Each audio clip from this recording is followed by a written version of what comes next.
ઉપર એક મિનિટ આ બધા આવી જાઓ.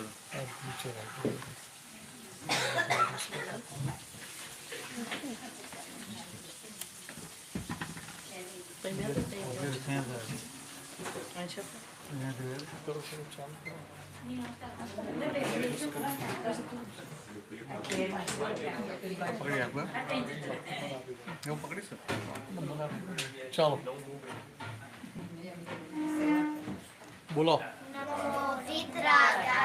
નમો વિતરાગાય નમો અરિહંતાણમ નમો અરિહંતાણમ નમો સિદ્ધાણમ નમો સિદ્ધાણમ નમો આયુર્યાણમ નમો આયરિયાણમ નમો વજ્જાયાણમ નમો વજ્જાયાણમ નમો લોહે સર્વ સાહુણમ નમો લોએ સર્વ સાહુણમ એસો પંચાન મુકારો એસો પંચન મુક્કારો સર્વ પાવક પનાસનો સર્વ પાવપનાસનો મંગલાં ચ સવે સિમ મંગલાણં ચ સર્વે સિં પરમં હવૈ મંગલમ પરમં હવૈ મંગલમ.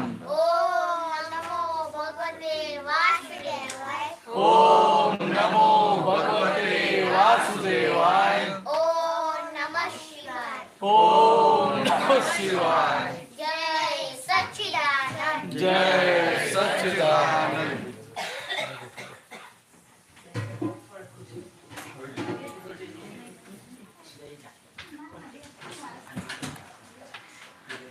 હવે છૂટા હતા. હવે તમે જાઓ. હવે રમો. Now you play. બહુ મોટેથી અવાજ નહીં કરવાનો.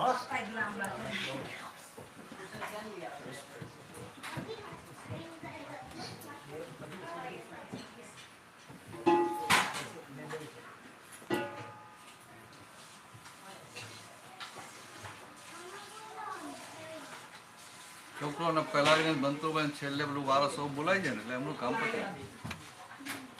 શરૂઆત કરાય છે અને પૂર્ણાવતી કરાય એટલે બધું આવી ગયું ને પછી પછી વચ્ચે રમે તો ચાલે. વચ્ચે રમવા જતા રહે ચાલે.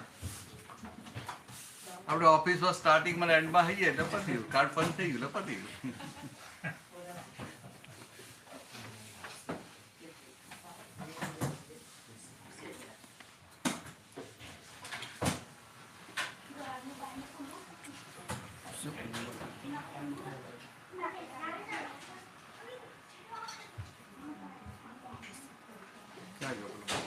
ચાલ એક પદ દોડાય દે.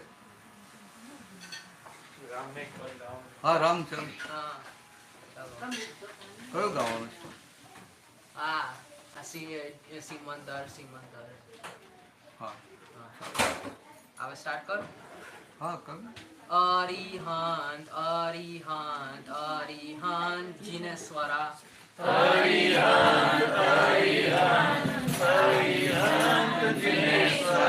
શ્રી કૃષ્ણ શ્રી કૃષ્ણ શ્રી કૃષ્ણ શ્રી કૃષ્ણ શ્રી કૃષ્ણ શ્રી કૃષ્ણ શ્રી કૃષ્ણ શ્રી કૃષ્ણ. હરિ ઓમ હરિ ઓમ હરિ ઓમ હરીશ્વર હરિ ઓમ હરિ ઓમ હરિ ઓમ હરીશ્વર. સિમંદર સિમંદર સિમંદર સિમંદરા શ્રીમંદર શ્રીમંદર શ્રીમંદર શ્રીમંદરા. સિમંદર સિમંદર સિમંદર સિમંદરા શ્રીમંદર શ્રીમંદર શ્રીમંદર શ્રીમંદરા. સિમંદર જીનેશ્વરા જીનેશ્વરા સિમંદર શ્રીમંદર જીનેશ્વરા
સચ્ચિદાનંદ જય સચ્ચિદાનંદ. ચાલ હારું તું સારું ગાય છે ને.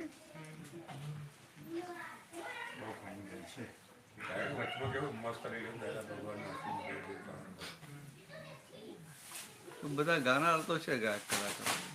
ભાઈ ટોરન્ટોમાં ક્યાં ખુશ છે? ગુરુ પૂર્ણિમા વખતે કેટલા ગયા હતા?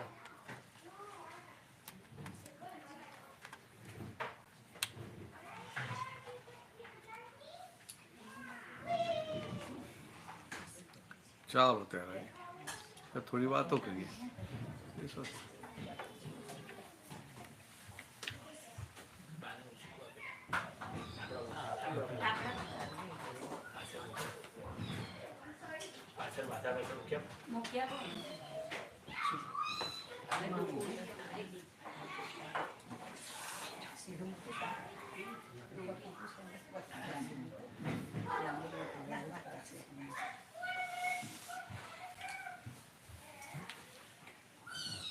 આવી ગયા નહીં તો પેલા રંજનબેન ના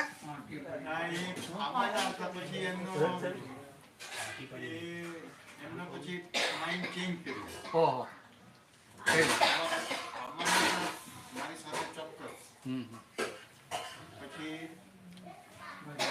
વાંધો નહીં હા થોડી પેલું વીકેન્ડ હોય ને બસ થોડા કામો પતાવવાનો હોય ને અમે તો દર વર્ષે આવવાના જઈએ ને એટલે વાંધો નહીં ને.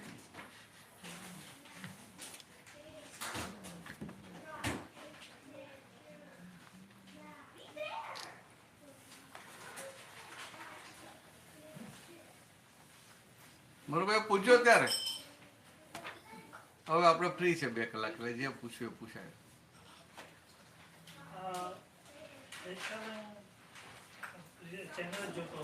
હા તેમણે એવું કહ્યું કે આપણે મોક્ષે જવાનું પણ એમ કે મોક્ષને અહીંયા જ બનાવો તે બાબતમાં જરા અહીંયા આપણું જીવન જે કે અહીંયા મોક્ષ બનાવવો એ તો કોણ આવું કોણ કીધું?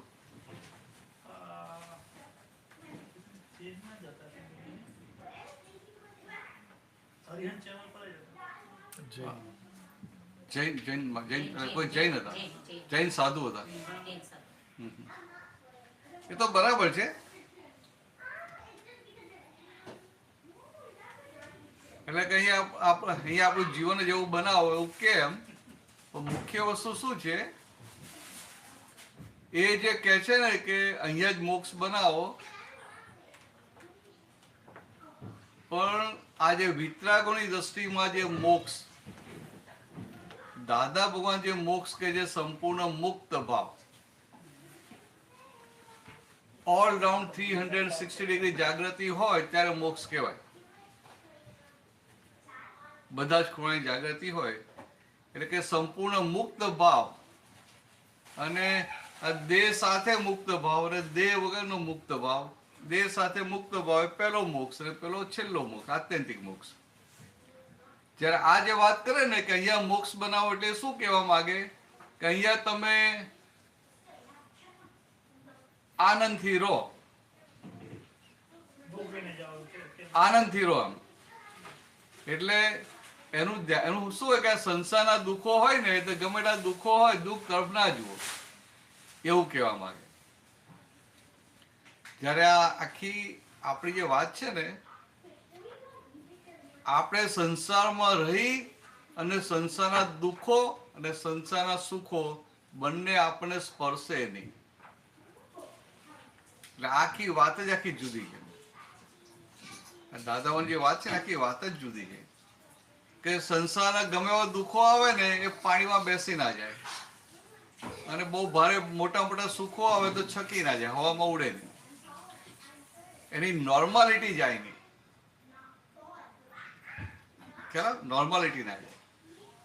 હવે આ નોર્માલિટી ક્યારે રહે તો કે આ ખાલી ધર્મની રીતે કે વ્યવહારની રીતે ગમે એટલું કરવા જાય ને નોર્માલિટી આવે નહીં. તો લખે ખરા કે મીઠી ને સોનું સમાન ને એવું બધું લખે એમ, પણ ખરી કિંમત ક્યારે? મીઠી અને મીઠી સમજાય, સોનાની કિંમત સમજાય, અને છતાંય એને બંને હરખું લાગે, બંનેની એમ બંને પૂતગલ પરમાણુ જ લાગે. આ તો પેલું અહંકાર કે ત્યાગ કરેલો, ભાઈ મુझे નહીં चाहिए, મારે તો પૈસા ના જોઈએ, મારે સંસાર ના જોઈએ, મારે ઘર ના જોઈએ, મારે સોનું ના જોઈએ, એમ મુझे इसका क्या काम है, કે અહંકારે કરીને ત્યાગ કરેલો. અને આ જે આખી દાદાઓની જે વાત છે એ એને આત્મા જે અનુભવ થયો, જે ભાન થયું, એ ભાન થયા એની જે વેલ્યુ છે એની સામે આ કશાની વેલ્યુ નથી. પોતાને જે આત્મા પ્રાપ્ત થયો એની જે વેલ્યુ છે એની સામે ઓટોમેટિક આ બધાનું ડિવેલ્યુશન થઈ ગયેલું છે. ખ્યાલ આવે? જેમ જલેબી ખાધા પછી ચા પીવડાવો તો કેવી લાગે? એમ ફિક્કી લાગે ને, એના જેવું. તો કે આ ઓટોમેટિક ડિવેલ્યુશન થયું. એટલે આખી દાદાની વાત જ આખી જુદી. શબ્દોથી એવું લાગે કે બધું હરખું છે એવું લાગે, પણ દ્રષ્ટિ ત્યાં આપણી પહોંચી જ ના.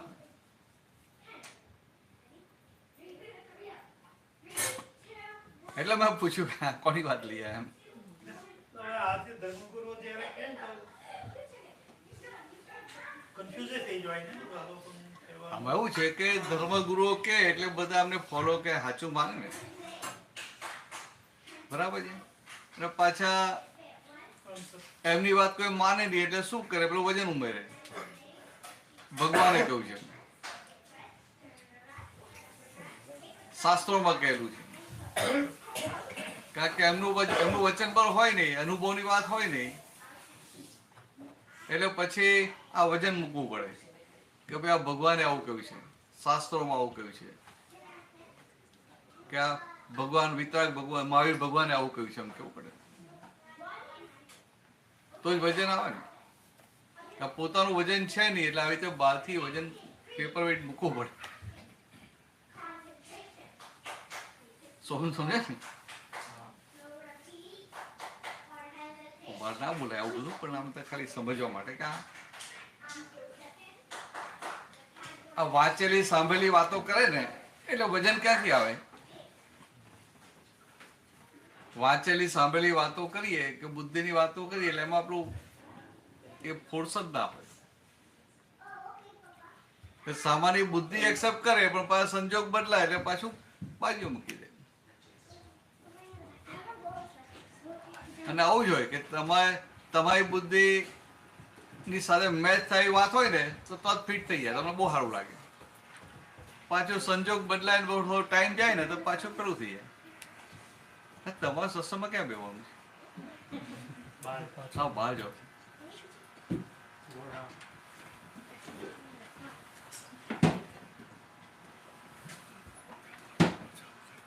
સારું લઈ જાય ચાલો. એટલે મનુભાઈ ક્લિયર થઈ ગયું ને?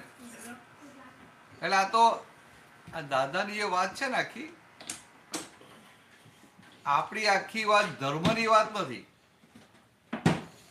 પણ આ દેહથી છૂટા પડ્યા, આ દેહને ફાઇલ નંબર 1 કેવો હોય કે જેવી તેવી વસ્તુ છે. સમજાય? આ દેહને ફાઇલ નંબર 1 કેવી કે જેવી તેવી વસ્તુ છે.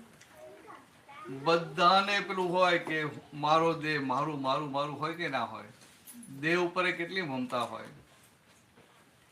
ફાઇલ કહીએ એટલે કે આ દેહ આપણાથી છૂટો. હવે એ તો લાવો જ ક્યાંથી? એને ગમે એટલું સમજાવો ને શબ્દોથી તો જો આમ જાય કે તબ ભૂલી જાય, પાછો હતો એવો ને એવો થઈ જાય. એની એ રોંગ બિલીફ ફ્રેક્ચર જ ના થાય. અને ગમે એટલું આપણે સમજાવીએ ને તેની બુદ્ધિ સ્વીકારે પણ પાછી શંકા પડે આગળ રહે નહીં. જયારે આપણને જે પ્રાપ્તિ થઈ એ નિસંગ, શંકા ના પડે એવી શ્રદ્ધા બેસી ગઈ. તમને કોઈ ગમે એટલું થાય, શંકા પડે હું શુદ્ધાત્મા છે એની પર શંકા પડે? ના પડે ને? તને પડે શંકા? આને પૂછો. ધ્રુવી, તને શંકા પડે? આ ગુજરાતી સમજાય છે ને? તને શંકા પડે કે હું શુદ્ધાત્મા એની પર જ્ઞાન લીધેલું છે? નથી લીધું તો વાંધો નહીં. કેવા મને કોઈ નવીનજી આવ્યા તો આપી દીધું છે. હા, એટલે પણ તો મને એમ કે આપી, આને આપી દીધું, આપી દીધું. નાની ખુશ કરતા નાની. પણ તારે 16 થાય 17 થાય પછી લેવાનું, બહુ ઉતાવળ નહીં કરવાનું. ખ્યાલ આવે? અત્યારે કેટલા વર્ષ થયા? 13. ઓહ એટલે હજી તો 2-4 વર્ષ જલસા કરી લે. કારણ કે આવું જ્ઞાન લે ને પછી તો કેવું સારું, આપણે રોજ પેલી બુક વાંચવી પડે, રોજ પેલી વિધિ કરવી પડે, એટલે બધું આપણને બધું હમણાં ના પોસાય. હમણાં ખાઈ પીને જલસા કરી લે પછી હા બચી ગયો. કે તું બાકી જ છે ને. હા આપણે ઉતાવળ નહીં કરવાની. ખોટી ઉતાવળ કરવાનો ફાયદો, થોડી મેચ્યોરિટી આવે ને પછી સારું પડે. થોડી મેચ્યોરિટી આવે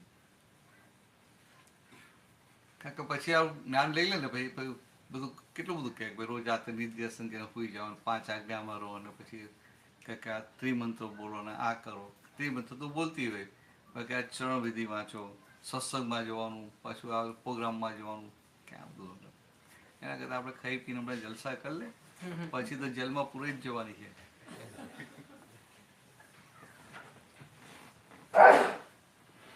તારે કઈ પૂછો તો પૂછી લેજો. આ થોડા આગળ આવી જાવ એટલે મને દેખાય જરા બરાબર. તમે આવજો આગળ, આગળ છે જગ્યા. પાછળ ના જતા, તમે આગળ આવો. તમે પાછા બધા આગળ આવી જાય. હા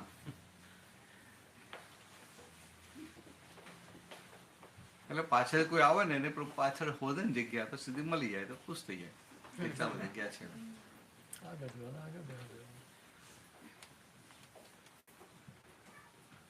પછી એક મેં પૂછ્યું, હા એક વિડીયો મેં જોયો હતો.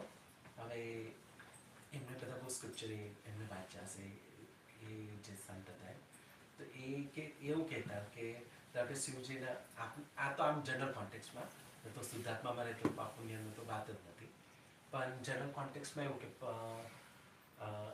શિવજીના મંદિરમાં હવે એક ભાઈ ચપ્પલ કાઢીને જાય છે.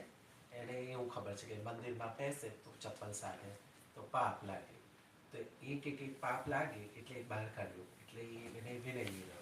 હવે કોઈકને ખબર છે છતાં પણ અંદર એવી રીતે બેસી જાય તો પછી એને પાપનું કર્મ ચોટે. પછી સેકન્ડ કે કોઈક બહારનો ફોરેનર જાય એને કોઈ ખબર જ નથી, એ મંદિરમાં બેસી ગયો તો એને કશું ના લાગે. તો એ માન્યતાના અધીન એ કર્મનો હિસાબ હોય છે કે પછી પાપ પુણ્ય તો કનેક્ટેડ છે, સુખ દુઃખ સાથે કનેક્ટેડ છે. તમારી ક્રિયાથી કોઈને દુઃખ થયું કે કોઈને સુખ થયું એની સાથે કનેક્ટેડ છે. સમજાય? ક્રિયા સાથે નહીં. એટલે આખું જગત ક્રિયા સાથે જોડી દે. એ તો આ બુદ્ધ મંદિરમાં જાય તો લખેલું કે ભાઈ ચંપલ બૂટ કાઢતા જ નહીં, કેમ લખેલું ના લખેલું? અહીં તમે જાઓ નાયકા ફોલ્ડ પર, ત્યાં જાઓ તો ભાઈ બૂટ કાઢતા નહીં, ડોન્ટ રિમૂવ યોર શૂઝ.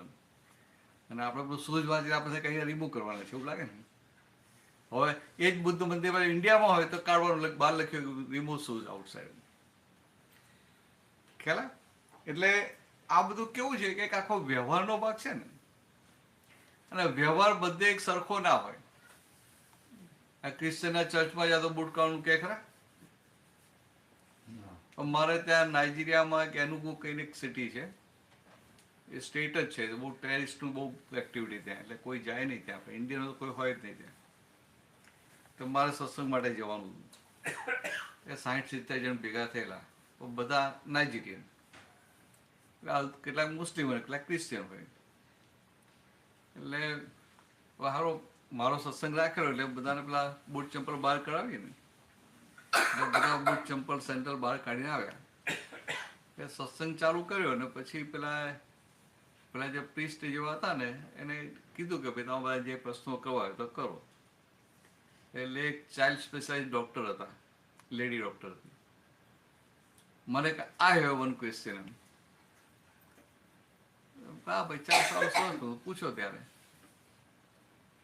તો મને કહે છે કે હું છેલ્લા 15-20 વર્ષથી અહીંયા આ ચેપલમાં આવું છું, મેં આજ સુધી ક્યારેય મારા સેન્ડલ ચેપલની બહાર કાઢ્યા નથી. પણ કે આજે મને કહેવા કે સેન્ડલ બહાર કાઢો એમ, વાય સો એમ, આવું કહેવાનું. બરાબર, એનો પ્રસ્તાવ બરાબર છે ને. તો મને કીધું કે આજે તમે ચેપલમાં હિન્દુ ફિલોસોફી સમજવા આવ્યા છો. સમજાય? Today you are here to understand Hindu philosophy. અને ઇન અવર હિન્દુ ફિલોસોફી, અમારી Hindu ફિલોસોફીમાં when we pray God or when we worship God, our basic principle is keep your egoism outside. So when you remove your sandal outside, it's a symbolic that you are putting your egoism outside and then you are entering and then you are worshipping God. Then God will listen you quickly. Otherwise, you will have to tell the priest and priest will tell God. ક્રિશ્ચનમાં એવું હોય ને, સીધી તમે પ્રાર્થના ના સાંભળે, તો પેલાને કહેવાનું, હા ફાધરને કહેવાનું, ફાધર પેલાને કહે, ભગવાનને કહે. એટલે બધા તમે પ્રાર્થના સીધી સાંભળે તો કેવું છે એવું છે. એટલે આગળ કેવું ખાલી સમજણ જ બદલવાની છે, સમજણની જ આંટી પડેલી હોય. બાકી આમ ઇન્ટેલિજન્ટ હતી. ડોક્ટર એટલે ડોક્ટર બાય ચાઇલ્ડ સ્પેશિયાલિસ્ટ એટલે ઇન્ટેલિજન્ટ કહેવાય ને. આફ્રિકન એટલે શ્યામ સુંદર, આફ્રિકન એટલે શ્યામ સુંદર. શ્યામ સુંદર બ્લેક ના કહેવાય. હા, કોઈને આપણે કોઈને બ્લેક કહી કહીએ, કાર્યો કહીએ ને તો એને ઓફેન્ડિંગ લાગે. એને આપણને અંદર તિરસ્કાર આવું બોલીએ ને, હેટ્રેટ રહે. અને આપણે કે શ્યામ સુંદર, તો આપણા કસ્ટમરનું નામ કહે ને શ્યામ સુંદર, તો શ્યામ સુંદર એટલે આપણને અંદર અભાવ ના થાય. હવે આપણને અંદર અભાવ ના થાય એટલે લોકોનું ડીલિંગ આપણી સરસ થઈ જાય. એમ હા, તો નહીં વાપરવાનું. આપણે શ્યામ સુંદર કહેવાનું. શ્યામ સુંદર કસ્ટમરને આપણે એક નામ છે ને શ્યામ સુંદર, એટલે આપણે આપણો ભગવાનનું નામ કહેવાનું શ્યામ સુંદર. બ્લેક કહે તો એ ના ગમે, કારિયા કહો તો એમને હજુ ખબર પડતી હોય. એટલે કશું પછી છે ને શબ્દ બોલીએ ને આપણે જયારે બ્લેક કહીએ ને એની સાથે આપણે અંદર તિરસ્કાર આવે, હિડન તિરસ્કાર હોય અંદર. અને આ તમે કહો શ્યામ સુંદર એટલે એ બધો ભાગ ઉડી જાય, આપણું અંદર પોઝિટિવ થાય. ને આપણું અંદર પોઝિટિવ થાય ને એટલે એ લોકો આપણી સાથે નાઇસ થઈ જાય, કારણ કે આપણા પોઝિટિવ સ્પંદન ગયા ને. માણસો બધા સારા હોય, આફ્રિકન બધા સારા. હા, વેરી હેલ્પફુલ, વેરી હેલ્પફુલ. હા,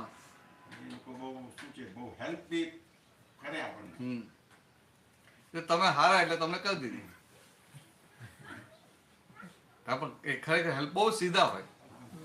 હું એકવાર નાઇજીરિયા પહોંચી ગયો હતો ને, તો સારું મારો વિઝા જ નતો આવ્યો. વિઝા પેલો ઓનલાઈન વિઝા હતો ને, એટલે એ લોકોનો મેલ આવે, તો મેલ આવ્યો નતો.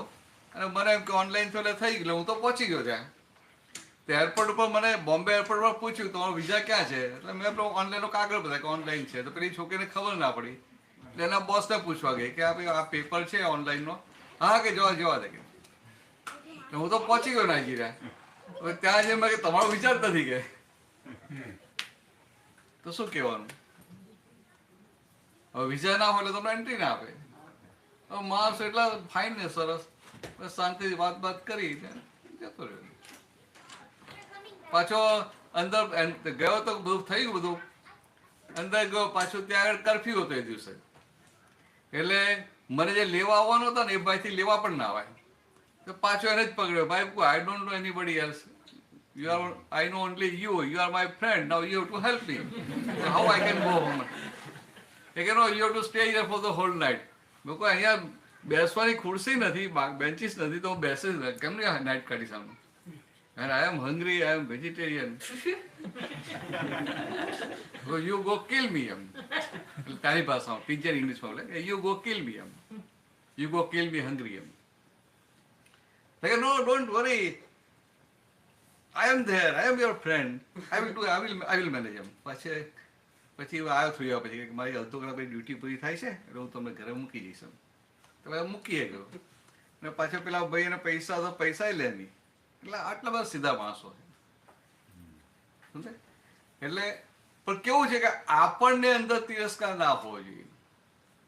આપણને અંદર અભાવ ના હોય ને તો સામાન્ય થોડો ઘણો હોય એ ઉડી જાય, અને આપણને હોય તો પેલા ના હોય તો ઉભો થઈ જાય. ખ્યાલ આવે? ના હોય તો ઉભો થઈ જાય. અમુક વાર થાય કેવું કે ના કરવું હોય ને તો બી કરવું પડે. જેમ કે મારે ગઈકાલે કેવું થયું કે હું જ્યાં પિઝા સ્ટોરમાં જોબ કરું છું ને તો ત્યાં ફોન કરીને અમુક લોકો હેરાન કરતા હતા, મસ્તી કરતા હતા કે લાવ થોડી મસ્કરી કરીએ, ખોટો ઓર્ડર આપીને ખોટી બધી ડિટેલ્સ આપે. એટલે 4-5 વખત આવું ફોન કરે ને એ લોકોએ, તો પછી મેં એમને કીધું કે જો હવે ફરી તમે ફોન કર્યો ને તો હું પોલીસને કમ્પ્લેન કરી દઈશ. એટલે પછી બંધ થઈ ગયા પછી. એટલે હા, તે આમાં એવું કહેવાય ને, એનો વાંધો નહીં. એટલે આમાં કશું કોઈ પ્રકારનું કર્મ બંધ થાય? ના, એનો કશો વાંધો નહીં. એ તો બરાબર છે. એ તો એ કેવું વ્યવહારિક છે કે ભાઈ ખોટા ઓર્ડર આપે, હેરાન કરતા હોય તો આપણે કહેવાય કે ભાઈ એમાં કંઈ તને એના માટે તિરસ્કાર નથી. Because you are doing job અને આપણો વેસ્ટેજ જાય છે એટલે તું એને કહી શકે. બરાબર. એટલે એમાં નથિંગ રોંગ. પાતો શું આપણે વ્યક્તિ માટે તિરસ્કાર હોય કે ભાઈ આમ આવો છે. આ બ્લેક માટે નહીં, આમ બધા માટે હોય. શ્યામ સુંદરી વાત નથી. આપણે ઘરમાં ના હોય કેટલાક માટે, સગાવાલા માટે, ફ્રેન્ડ્સ માટે ના હોય.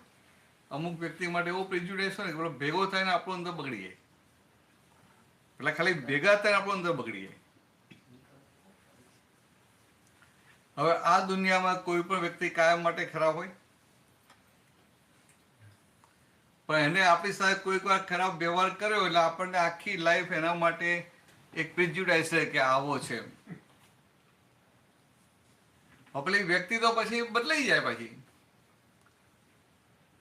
બધો વિયોગી સ્વભાવ નથી તે. આ એ વ્યક્તિ એકવાર આપણી સાથે ખરાબ ડીલિંગ કર્યો, ખરાબ વ્યવહાર કર્યો તો પછી કાયમ માટે સારો જ કરવાનો હોય. પણ આપણને અંદર શું પ્રિજ્યુડાઇસ હોય કે આ માણસ તો આવો જ છે, એટલે ભાઈ લોસ કોને જાય? આપણને જ જાય ને. પછી બીજો એના થકી બેનિફિટ થવાનો હોય તો આપણે આ પ્રિજ્યુડાઇસ સાથે ડીલિંગ કરીએ, એટલે એનું અંદર પોઝિટિવ હોય પછી નેગેટિવ થઈ જાય. ખ્યાલ? અને એવું વાઇસ વર્ષા બહુ પ્રોબ્લેમ. વાઇસ વર્ષા એવું જ છે પાછું કે કોઈ આપણી સાથે સારું ડીલિંગ કર્યું ને એટલે આપણા ઓપિનિયન ફોર્મ થઈ કે આ બહુ સારો માણસ છે. એટલે દાદાની આખી વાત કેવી છે કે આ સારું ખોટું એ બુદ્ધિની વાત છે. ભગવાનની ભાષામાં સારું કે ખોટું ના હોય. ભગવાનની ભાષા બંને સંયોગ છે. બંને સંયોગ છે. અને આપણે બુદ્ધિ ચલાવીને સંયોગને ડિસ્ક્રિમિનેટ કરીએ, એનું સેગ્રિગેશન કરીએ કે ભાઈ આ સારો સંયોગ અને આ ખરાબ સંયોગ. પછી શું થાય કે સારા સંયોગને ચોંટી પડીએ અને ખરાબ સંયોગ એને ધક્કા માર કરીએ, અને એમાં ને એમાં પછી રાગ દ્વેષ કરીને આપણું જીવન પૂરું થાય ને પછી નવો સંસાર બંધાઈ જાય. જ્યારે આ જ્ઞાન પછી આપણા માટે બધા સંયોગ છે, અને સંયોગો માત્ર વિયોગી સ્વભાવના છે. એટલે કોઈ પણ સંયોગનું ટેન્શન લેવા જેવું ખરું કે આ ક્યારે જશે. માદાએ પડી ગયા અને બહુ આમ સહને થતું ના હોય, પણ આ સંયોગ છે ને વિયોગી સ્વભાવનો છે ને, તેની જાતે કે ભાઈ જશે, ભાઈ હારા થઈ જશું. કોઈને બહુ શરદી ઉધરસ થઈ ગયું ને, જબરજસ્ત થઈ ગયું ને, શરદી ઉધરસ કફ, તેને થાય થોડું ક્યારે સારું થાય. એટલે ભાઈ એવું વિચારવાની જરૂર જ નથી. આ સંયોગો માત્ર વિયોગી સ્વભાવના છે. By default they are ever changing. આ બદલાવાના જ છે. તો જે સંજોગ ઓટોમેટિક બદલાવાના છે, એમાં આપણે મહેનત કરવાની હોય. સમજાય? એમાં મહેનત કરવી ના હોય. એટલે એને ટાઈમ એ બદલાય તો આપણે થોડી પેશન્સ રાખવાની, ધીરજ રાખવી પડે. સંયોગો તો કોઈને છોડતા નથી. હા, એટલે તમે શું કહેવા માંગો? સંયોગ જ્યારે બીકોઝ ઓફ સર્કમસ્ટન્સીસ, જ્યારે કોઈ પણ વસ્તુ થવાની હોય તો થવાની જ છે. એ તો બરાબર છે. એ તો જ્યાં થાય ત્યારે જોઈ લઈશું એવું રાખવાનું. ડરવા જેવું નથી કે આમ થશે તો આમ થશે તો આમ થશે. પડશે એવા દેવાશે. આપણે વ્યવહારિક જ્ઞાન રાખવું થોડું. સમજાય? આપણે મનુષ્ય છે, સંજોગ આવશે ત્યારે એનું સોલ્યુશન આવી જશે ઘરે. કોઈ પણ પ્રોબ્લેમ ક્રિએટ થાય ને એ પહેલાનું સોલ્યુશન હોય, પછી પ્રોબ્લેમ ક્રિએટ થાય. Only thing we are not knowing solution. એટલે આપવા થાય કે ક્યારે સોલ્વ થશે, ક્યારે સોલ્વ થશે, આ પઝલ ક્યારે સોલ્વ થશે. બધાનું સોલ્યુશન પહેલા હોય. આ કોઈ રોગ થાય ને, રોગ પહેલા દવા ઉત્પન્ન થઈ ગઈ હોય. ખ્યાલ? કોઈ પણ રોગ હોય ને તો દાદાવાન શું કે એમાં શું લખ્યું છે કે આ રોગ થાય ને, જે એરિયામાં રોગ થાય ને એના 5 ગાઉના વિસ્તારમાં જેની દવા હોય, એની વનસ્પતિ ઉગી હોય દવાની. હવે આપણને ખબર ના હોય ને આપણે બે ફાફા માર્યા કરીએ. હવે આ ઓરિજિનલ સાયન્સ આવું છે. એટલે કે પહેલા દવા ઊભી થાય અને પછી રોગ આવે. એવું આ કુદરતનો નિયમ કેવો છે કે તમારી જેટલી શક્તિ હોય ને એ પણ તમારી ઉપર લોડ નાખે. સમજાય? શક્તિ વધારો તો એ વધારે આવે. સમજે? તમે બહુ આપણા અખાડિયન હોય જીમમાં જા તો વધારે શક્તિ હોય તો વધારે લોડ આવે, અને બીજો પેલો આના જેવું હોય તો બહુ લોડ ના આવે. લાઇટલી વાત કરું. એવું આ અંદરની મન એનું કેટલું સ્ટ્રોંગ છે એની પર છે. તો મન બહુ સ્ટ્રોંગ હોવું જોઈએ. આપણી બેરિંગ કેપેસિટીથી વધારે દુઃખ આપણને આવતું નથી, તો ભાઈ ચિંતા શું કરવાની? બરાબર છે. આપણી સહનશક્તિ હોય ને એટલું જ દુઃખ આવે. આપણી શક્તિ પ્રમાણે દુઃખ આવે. તો કે આવવા દો ને, ત્યારે ચૂકવવા જ બેઠા છે. બરાબર? ચૂકવવા જ બેઠા છે. અત્યારે નહીં ચૂકવ્યું તો પછી આવશે. કે અત્યારે જુવાન છે, શક્તિ છે, તો અત્યારે જ આવીએ તો સારું નહીં? પછી આમ ડોહા થઈને વાલ ધોળા થઈને કતલી પડી જાય મોઢા પર, પછી આવે ઊભું ના થવું, પેલો હાથ પકડવો પડે. ત્યારે આવે ને કદાચ અત્યારે આવીએ તો સારું નહીં? એટલે દાદા આવું કે અમે તો ક્યાંય દુઃખ આવતું હોય ને તો અમે કહીએ કે ભાઈ અમે ચૂકવવા જ બેઠા, પેલા આવી જ જાઓ. બધા જે માગતા હોય પેલા આવી જ જાઓ. કે હમણાં કઈ ગાત્રો હારા છે ત્યાં સુધીમાં લઈ જાઓ. કે પછી તો બધું જ પેલું એ કરે ને, પછી બધાનું જ દેવાળું નીકળે ને. પછી બધા ધંધા એક સાથે એક પછી એક દેવાળું કાઢે ને. એટલે કે આવું રાખવું કે હમણાં કે આ બધું બરાબર છે ત્યારે આપણે કામ કાઢી લેવું છે. આવડે પૂછતા રહે. બીજું પૂછું છું હા, કે સ્વચ્છંદતા એટલે શું? સ્વચ્છંદ એટલે શું? પોતાની મતીએ ચાલવું, નિજ મતીએ ચાલવું, એને સ્વચ્છંદ કહ્યું. એટલે શું કહેવા માંગે છે કે ભગવાનની કોઈ વાત હોય, આપણે સાંભળી અને આપણી બુદ્ધિ પણ આપણે જે સમજ્યું, તો એને સાચું માનીએ કે આ ભગવાને જ આવું કહ્યું છે. એટલે ભગવાનની વાત પોતાની બુદ્ધિથી સમજીને એને સાચું માનીને જ પ્રમાણે ચાલ્યા કરે, એને સ્વચ્છંદ કહેવાય. અને ભગવાનની વાત જ્ઞાનીની દ્રષ્ટિથી સમજે તો સ્વચ્છંદ આખો ઉડી જાય. ખબર કેવી રીતે પડે કે સ્વચ્છંદ થાય? હવે કેવું છે, જ્યાં સ્વચ્છંદ આવે ને ત્યાં ભાર વધે.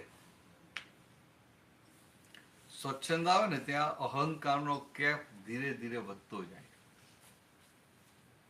એટલે અહંકારના કેપનો ભાર લાગે કે ના લાગે? તો કે ભાર વધે. સ્વચ્છંદ આવે એટલે થાય કે હું જાણું છું. અને પાછું શું થાય, હું જાણું છું ને હામો જાણતો નથી. એમ સવાનામાં અક્કલ જ નથી, એને ખબર જ ના પડે. ખ્યાલ? એટલે આવું થાય ને એટલે સમજ્યો કે આ સ્વચ્છંદ ઘૂસ્યો. એટલે મોક્ષ માર્ગમાં શું કહ્યું મોક્ષ માર્ગમાં ભગવાન મહાવીરે સાધુઓ માટેના જે આચાર બતાવ્યા ને, એ આચારમાં એક જગ્યાએ એવું કહ્યું કે તમને જેની પાસેથી જ્ઞાન મળ્યું હોય એનું નામ લોપાવવું નહીં. લોપાવવું એટલે છુપાવવું નહીં. તો કે આ શું? એનો વિનય કરવો. વિનય જેનાથી પ્રાપ્ત થયું એના પ્રત્યેનો વિનય, ખુલ્લો વિનય હોય. અત્યારનો કાળ કેવો છે કે લોકોને નામ બોલતા સંકોચ થાય. એને થાય કે હું કહીશ કે હું અહીંયા ગયો હતો દાદા ભવન પાસે, તો બીજા બધા મારા સમાજના લોકો મારા માટે શું વિચારશે? ખાલી આ તો એક સમજવા માટે. અથવા તો દાદા મને વાત વાંચીને વાત કરે ખરા, પણ આ દાદાની વાત એવું બોલે નહીં. વાત દાદા નહીં કરે અને જાણે કે પોતે આ બધું લઈને આવે છે, પોતે આ સમજ લઈને આવેલો છે, પોતાનું પાછલા હોતાની કમાણી છે, એવી રીતે મૂકે. તો કે આ શું થયું? ખુલ્લો સ્વચ્છંદ થયો. સમજાય? જે દાદા પાસેથી દ્રષ્ટિ પ્રાપ્ત થઈ, તો કે એમનો તો કેટલો બધો વિનય હોય. તો આ વિતરાગ એવું કે જેની પાસે તમને આ જ્ઞાન મળ્યું હોય ને એનું નામ લોપાવવું નહીં. એટલે ખુલ્લેઆમ કેવું કે ભાઈ મને તો આ જ્ઞાન આની પાસેથી મળ્યું છે. હવે આ વિતરાગોએ કહ્યું છે, ખ્યાલ? હવે આ શું થાય કે લોક સંજ્ઞાને લઈને, લોક રાજને લઈને બોલી ના શકે. અને કેટલાક એવો અહંકારી માલ હોય તો શું થાય, એને એવું લાગે કે આ તો મારું છે. ગોસાલક નતો ભગવાન મહાવીર હતા ત્યારે, તેને પેલું ખબર પડી ને, પેલું તલના છોડનું પેલું એક થયું, એમ એને ખબર પડી એટલે હથકચરું જ્ઞાન મળી ગયું. એટલે એને એવું થયું ઉપરને બધું ખબર પડી ગઈ એટલે હું તીર્થંકર છું. એટલે હવે પછી શું થાય? તો કે આ સ્વચ્છંદનું મોરિયું ગમે તેમ કે કાઢી નાખવું, એવું દાદા કહેતા. શ્રીમદ રાજચંદ્રએ કહ્યું કે રોકે જીવ સ્વચ્છંદ તો પામે અવશ્ય મોક્ષ, અન્ય ઉપાય કર્યા થકી પ્રાય બમણો થાય. પછી દાદા લાઇટલી કહે ખરા કે શ્રીમદ જ્યાં થઈ ગયા ને ત્યારે જ્યાં ભાવ ઓછા હતા ને એટલે બમણો થતો હતો. હવે કે મોંઘવારી વધી ગઈ એટલે કે 20 ગણો થાય ગઈ. હવે 20 ગણો થાય. આ સમજવા માટે કે રોકે જીવ સ્વચ્છ એટલે પોતાની મતીએ ચાલવાનું બંધ કરે. કારણ કે મોક્ષ માર્ગમાં બુદ્ધિથી સમજી શકાય એવું છે નહીં. એટલે મોક્ષ માર્ગમાં જ્ઞાનીની દ્રષ્ટિથી દ્રષ્ટિ મેળવવી પડે. આપણે આપણી બુદ્ધિથી સમજીએ તો એવું લાગે કે હું સમજી ગયો, પણ એ નિરાકુરતા ઊભી થાય નહીં. એ સમજણ તો વ્યક્તિની એની બુદ્ધિ કેટલી છે એ પ્રમાણે. એટલે એને એવું લાગે ને હું સમજી ગયો, પણ પછી પરિણામ આવે નહીં. પરિણામ ના આવે એટલે જેને સ્વચ્છંદ જાય, જ્ઞાની દ્રષ્ટિ મેળવીને જીવતો હોય, એટલે 5 આજ્ઞામાં રહેતો હોય, એને આ દુનિયામાં કોઈની સાથે ભેદ પડે ખરો? તો કે આ ભેદ પડે છે ને એ જ મોટામાં મોટું પ્રમાણ છે કે આ કાચું છે. ના સમજાય? આ બીજાના દોષો દેખાય કે ના દેખાય? બીજાના દોષો દેખાય છે એ જ મોટામાં મોટું પ્રમાણ છે કે કાચું છે. બાકી જ્ઞાની તો કેવા હોય, વિરોધી સાથે એમને ભેદ ના પડે. આ દુનિયામાં કોઈ કંઈ પણ કરે પણ એનો દોષ ના દેખાય. કારણ કે પોતે એવા અકલતા પદમાં બેઠા છે અને બધાને એ સ્વરૂપે જુએ છે. એટલે આ મનોવચનકારનો વ્યવહાર એમને બધો દેખાય, પણ ક્યાં એ કોઈ પણ વ્યક્તિને વ્યવહારના કર્તા તરીકે જુએ નહીં. એટલે એમને દોષિત ના દેખાય. એટલે જેનો સ્વચ્છંદ ગયો અથવા જે જ્ઞાનીની દ્રષ્ટિએ દ્રષ્ટિ મેળવીને ચાલે એને દિવસે દિવસે આખા જગત સાથે અભેદતા વધતી જાય. સમજાય? એને ભેદ તો પડે નહીં, પણ અભેદતા વધતી જાય. દિવસે દિવસે એને પોતાની ભૂલો વધારે દેખાય અને બીજાની ભૂલો દેખાતી બંધ થઈ જાય. તો કે આવું બધું થાય ને એટલે સમજવું કે આ સ્વચ્છંદ હવે જવા માંડે. અને આ ભેદ પડે એટલે પહેલા સમજ્યું કે આ ભેદ પડ્યો તો કે આ સ્વચ્છંદનું મૂળિયું ઘૂસી ગયું છે. ભેદ પડો એટલે કયા અર્થમાં? ભેદ એટલે આ તને બધા આ બીજા સાથે ભેદ ના પડે એમ. વ્યવહારિક રીતે? હા, વ્યવહારથી જ તે. તો નિશ્ચયમાં તો ભેદ છે જ ક્યાં? નિશ્ચયમાં તો નથી. આપણે આ કોઈની પણ સાથે ડીલિંગ કરતા આવીએ, કોઈ તારે સારું ડીલિંગ કરે તને ગમે, સારું ડીલિંગ ના કરે તો અંદરથી ભેદ પડી જાય કે હવે આની સાથે બહુ કરવા જેવું નથી. ભેદ પડે ને એ વાત. એટલે આ અભેદતા ઊભી થાય અને બધે કોઈની ભૂલો દેખાતી બંધ થઈ જાય તો સમજવું કે આપણે બરાબર ચાલી રહ્યા છે. અને બીજાની ભૂલો દેખાય, ભેદ પડે તો સમજવું કંઈક જાગૃત થવાની જરૂર છે. કંઈક સારું આ સ્વચ્છંદનું મૂલ્ય તો ઘૂસી નથી ગયું, ચેતવું પડે. એટલે આ ક્રમિક માર્ગમાં મોટામાં મોટું સ્વચ્છંદ કાઢવાનું કહ્યું. એટલે સ્વચ્છંદે એટલે પોતાની મતીએ જે ચાલે છે એવું નહીં. શાસ્ત્રો વાંચે અને પોતાની મતે સમજે કે આમ કહ્યું છે. હવે શાસ્ત્રમાં કહ્યું હોય કે પ્રત્યક્ષ તો શું સમજે કે પ્રત્યક્ષ એટલે બરાબર છે. પછી પ્રત્યક્ષ એટલે તો કે આ પુસ્તક છે એ પ્રત્યક્ષ એવું કે ના કે ભાઈ આગમો છે એ પ્રત્યક્ષ છે, કે આ પુસ્તક છે તો પ્રત્યક્ષ છે. હવે પુસ્તકને પ્રત્યક્ષ કહેવાય ખરું? પરોક્ષ થઈ તો કે ના, એ તો દેહ સાથે હાજર હોય એને પ્રત્યક્ષ કહેવાય. હવે આ જે ભગવાનની વાત એને ક્યાંથી પકડાય? એ તો બધા એવું કે ભાઈ આ પ્રત્યક્ષ છે, આ તો ભગવાનની જ વાણી છે, આ જ્ઞાનીની વાણી છે માટે પ્રત્યક્ષ છે. બોલે એવું ને હારો આપણે લાગે હા વાત તો સાચી છે, આ તો જ્ઞાનીની વાણી છે.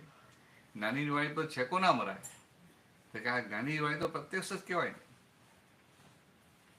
પણ તો દાદા જેવા વિલ્લા હોય ને એવું કહી શકે કે આ શાસ્ત્ર છે કે આ પુસ્તક છે ક્યારેય તમને તમારી ભૂલ બતાવી શકે ખરું? તો આ તમારી ભૂલ બતાવે ને એવા હોય એ પ્રત્યક્ષ કહેવાય. ખ્યાલ આવે? દાદાનું તો બોલવાનું એવું હોય ને આમ. સંપૂર્ણ ભૂલ વગરના થયેલા પ્રત્યક્ષ. હા, એટલે એ તો તારી બેને તારી ભૂલ ના બતાવે તો એ પ્રત્યક્ષ ના કહેવાય. ભૂલ વગરના થયા હોય ને બીજાને ભૂલ બતાવે ને ત્યારે પ્રત્યક્ષ કહેવાય. હિન્દુસ્તાન જો સસ લઈ આવે ને કે ખૂટતું તો ઉપર સસ લઈ આવે.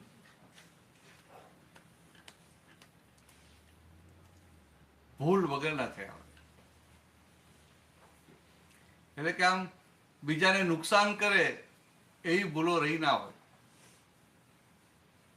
અને પ્રગટ ક્યારે થાય કે બધી ભૂલો જતી રહે ને એટલે મહિલા ભગવાન પેલા બધા આવરણ જતા રહ્યા એટલે પ્રગટ, એટલે મહિલા ભગવાન ખુલ્લા થઈ ગયા.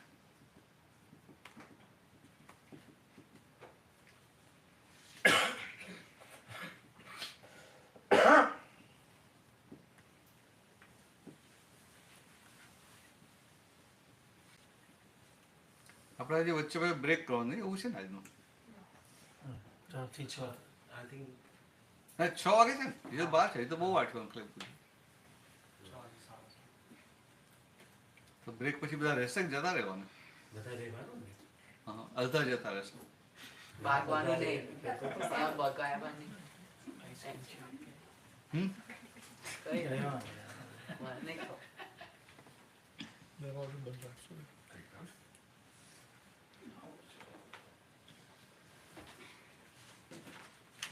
કૃપાના આશીર્વાદમાં ફરક કેટલો? કૃપા અને આશીર્વાદ તો બહુ ફરક.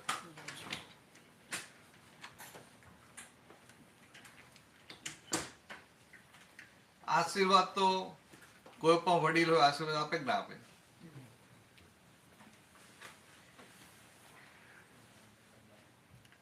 આ બ્રાહ્મણ હોય ને ઘરે કંઈક આમ આપણે ઘરે આમ કંઈ નવચંડી કરવા કે સત્ય કથા આવ્યો હોય તો એ પછી આશીર્વાદ આપે કે ના આપે? એટલે આશીર્વાદ તો કેવું આમ વ્યવહારથી બધા આપ્યા કરે. કૃપા ક્યારે ઉતરે? તો તમે એમને રાજી રાખો ને એટલે કૃપા ઉતરે. રાજી બે રીતે રખાય. એક મારો કોઈ પગ દબાઈ આપે તો સારું ના લાગે મને? કોઈ દબાવતું જ નથી, પણ આવું લાગે ને અમને. ખાલી કહું આવું લાગે ના લાગે? તો કે એ રાજીપો ઉતરે. અને કોઈ આજ્ઞા મારે તો એ દાદાઓની મહિલા દાદાઓની કૃપા ઉતરે. સમજે? એટલે કૃપા નિશ્ચય સાથે કનેક્ટેડ છે, રાજીપો વ્યવહાર સાથે. જ્ઞાની હોય, જ્ઞાનીની સેવા કરે તો જ્ઞાનીનો રાજીપો ઉતરે, અને જ્ઞાનીની આજ્ઞામાં રહે તો જ્ઞાનીની કૃપા ઉતરે. કૃપા ઉતરે તો કામ થઈ જાય. રાજીપો તો આપણો વ્યવહારમાં અડચણો બધી જતી રહે. પણ એ બહુ મોટી વસ્તુ છે. જ્ઞાની હોય ને જ્ઞાનીની સેવા વસ્તુ બહુ મોટી, પણ છતાંય રાજીપો ઉતરે, કૃપા ના ઉતરે. કૃપા આજ્ઞામાં રહેવાથી ઉતરે. ખ્યાલ સમજે?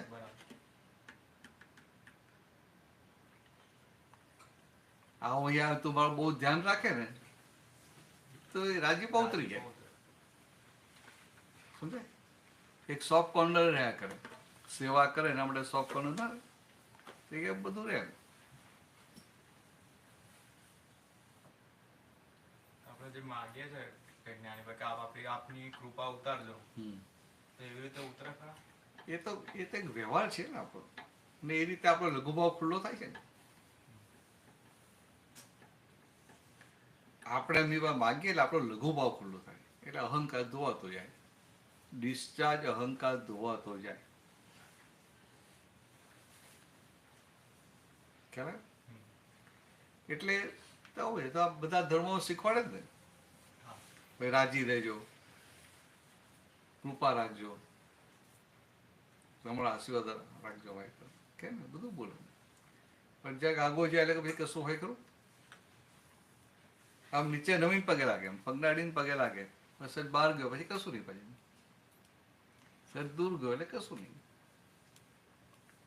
કારણ કે આને બધું શીખવાડ્યું નાની ઉંમરથી કે આ બધા જેટલા આપણાથી મોટા બધાને પગે લાગવાનું એટલે લાગી જાય.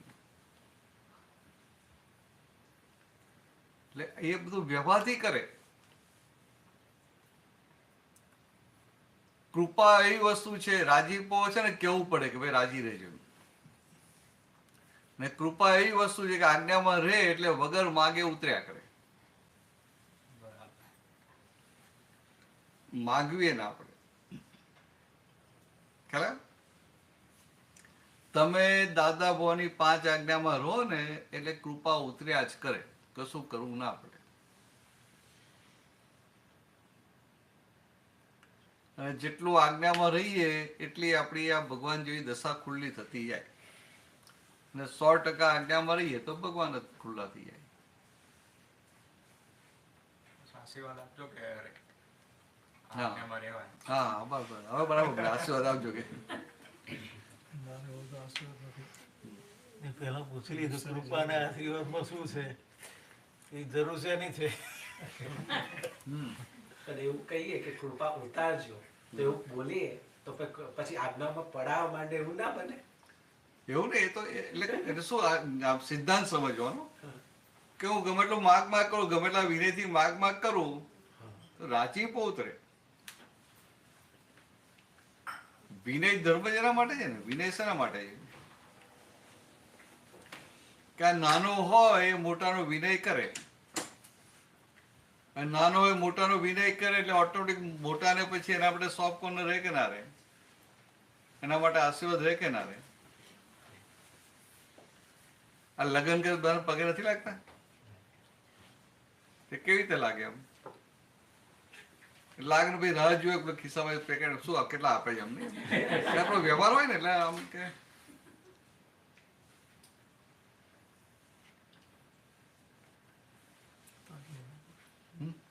તાજો અનુભવ છે. કોનો સોમ હા તારા લગ્ન થઈ ગયા નહીં હા હજી ઇન્ડિયા જ છે હા સારી છે નહીં હજી ક્યારેય કાપી નથી નહીં બરાબર છે ખાટીઓ નીકળે કે હા ક્યારેય ખાટી નીકળે ને મીઠીઓ નીકળે. ખાટીએ નીકળે બગડેલી નીકળે હારીએ નીકળે મીઠીએ નીકળે સુગંધી વાળી નીકળે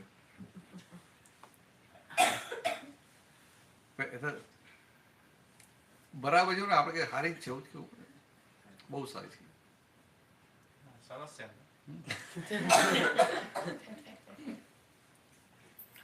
તને હાચવી લેવી છે ને હા કે તારે એને હાચવવી પડશે ના ના સાચવી લેવી તને હાચવી લે બસ તો બહુ થઈ ગયું આપણે તો એવું જોઈએ એટલે આપણી મહેનત ઓછી થઈ જાય ને બાકી પુરુષોને અહંકાર હોય કે ભાઈ હું એને હાચવી લઈશ એમ.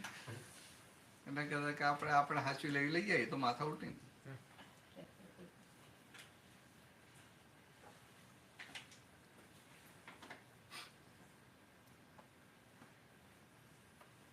એવું કહેવાય છે કે જન્મથી લઈને મૃત્યુ સુધીનું આખું જે જીવન છે વ્યવસ્થિત છે મતલબ જે સંજોગ બને છે જે કર્મ ફળ આપવા આવે છે તો જે સૂક્ષ્મ રૂપે બુદ્ધિ ડખોડખલ કરતી હોય મનના વિચારો હોય એ બી વ્યવસ્થિતના દાબામાં જાય કે એ અલગ ભાગ પડે મતલબ કે જો પહેલી વાત કે જન્મથી લઈને મૃત્યુ સુધી બધું વ્યવસ્થિત ને આધીન છે હા વ્યવસ્થિતના આધીન.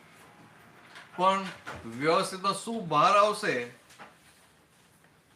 એ પેલું ફીસ પણ નાખે ને કઈ કાપલી કાઢે ને કઈ કાપલી બહાર આવશે એનું ઠેકાણું નહીં એક ક્રોનોલોજીકલ ઓર્ડર બનાવે કે આના પછી આ નાના પછી આ એવું ના હોય એટલે કે અંદર વ્યવસ્થિતમાં એટલે શું થયું બધી જાતના પાટના જેમના જે આપણે કર્મો છે એ આધારે અંદર સંજોગો ભરેલા હોય પછી એ સંજોગો બધા ભેગા કરવાના ને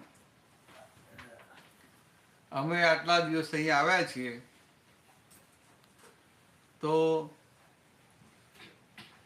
તું આવી તો આજે જ ને તો કે આજે આ ટાઈમે આ ક્ષેત્રે તું અહીંયા છે તો સત્સંગ ભેગો થયો ને બાકી કેમ ભેગો ના થયો તો કે એ સંજોગ બધા જે ભેગા કરવાના આ તું જે બેઠી એક ક્ષેત્ર આ ટાઈમિંગ તારી ભાવના તને આને રાઈડ આપી આ બધા જે સંજોગો ભેગા થવા તો કે આ તો આ બધી જાતના સંજોગો અંદર પડેલા હોય પણ ભેગા કોણ કરે વ્યવસ્થિત શક્તિ પણ અંદર પડેલા ના હોય તો ભેગા કરી શકે તો ભેગા ના કરી શકે કેલા અંદર જે હોય એ જ બહાર આવે ને કુવામાં હોય જ અવાડામાં આવે પણ ક્યારે કયા ખૂણામાંથી બહાર આવશે એ આપણને ખબર ના પડે ક્યારે કયા સંજોગો ભેગા થશે આપણને ખબર ના પડે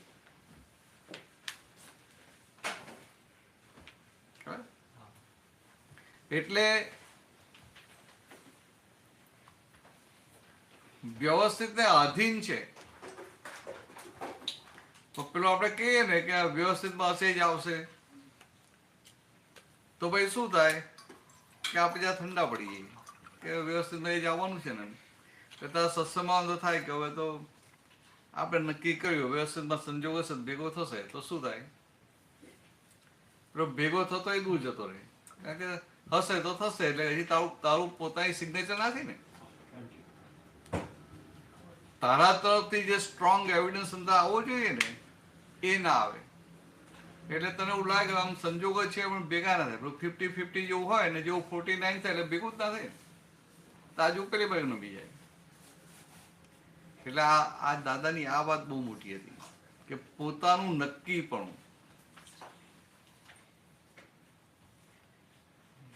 પછી કે વ્યવસ્થિત આવે ને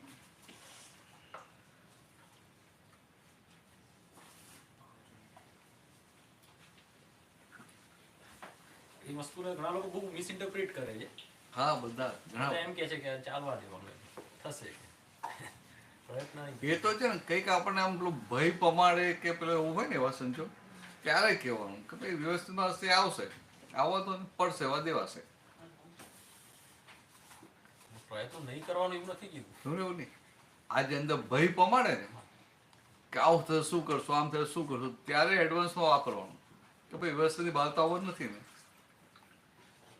આપણી તરફથી બધી એફર્ટ શું કહો ભાઈ પડશે, હવે દેવાશે, જોઈ લઈશું. તારો પીઆર આવી ગયો?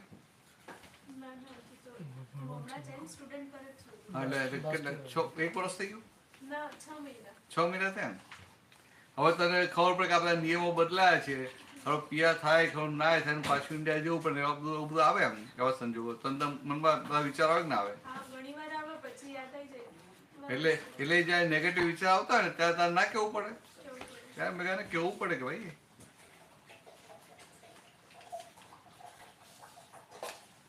કે જે એ વખત જે સંજોગો આવશે ને એ જોઈ લઈશું.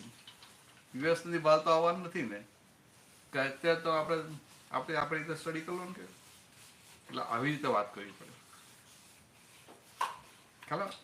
એટલે આવું આ અંદર એ થાય ને, ટેન્શન આવે, ભય આવે ને ત્યારે એડવાન્સમાં વપરાય. પછી આપણે આ ખાલી આમ કે ફરવા નીકળ્યા આવીએ, આમ ગાડી લઈને જતા આવીએ ને પછી એવું કહેવાય કે વ્યવસ્થિતમાં એક્સિડન્ટ થશે ને તો નહીં થાય એવું કહેવાય.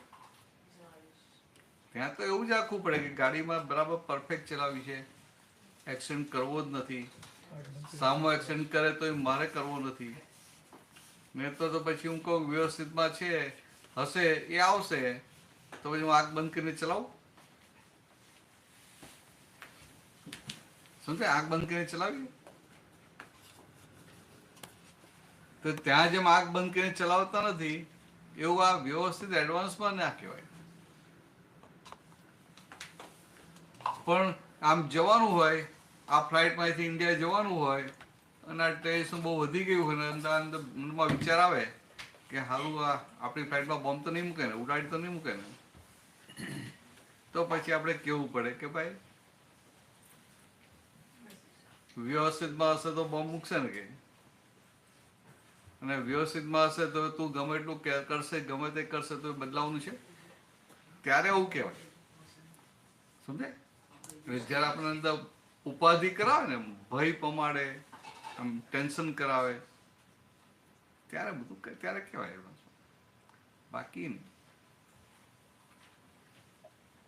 એટલે ક્યાં ગયો આપણો ખુશ પગ દોડો ચાલ.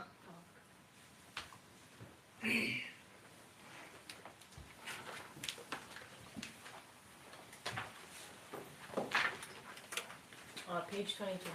કયો ઘોડો? Aishwarya Ogun. હા.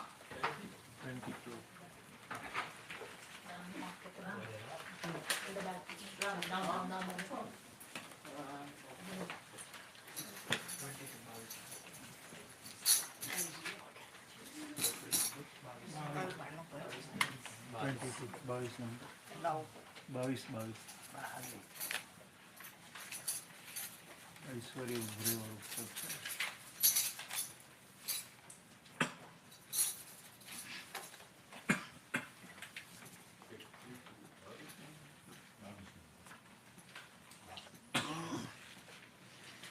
Aishwarya Ubhare Swami Simandar.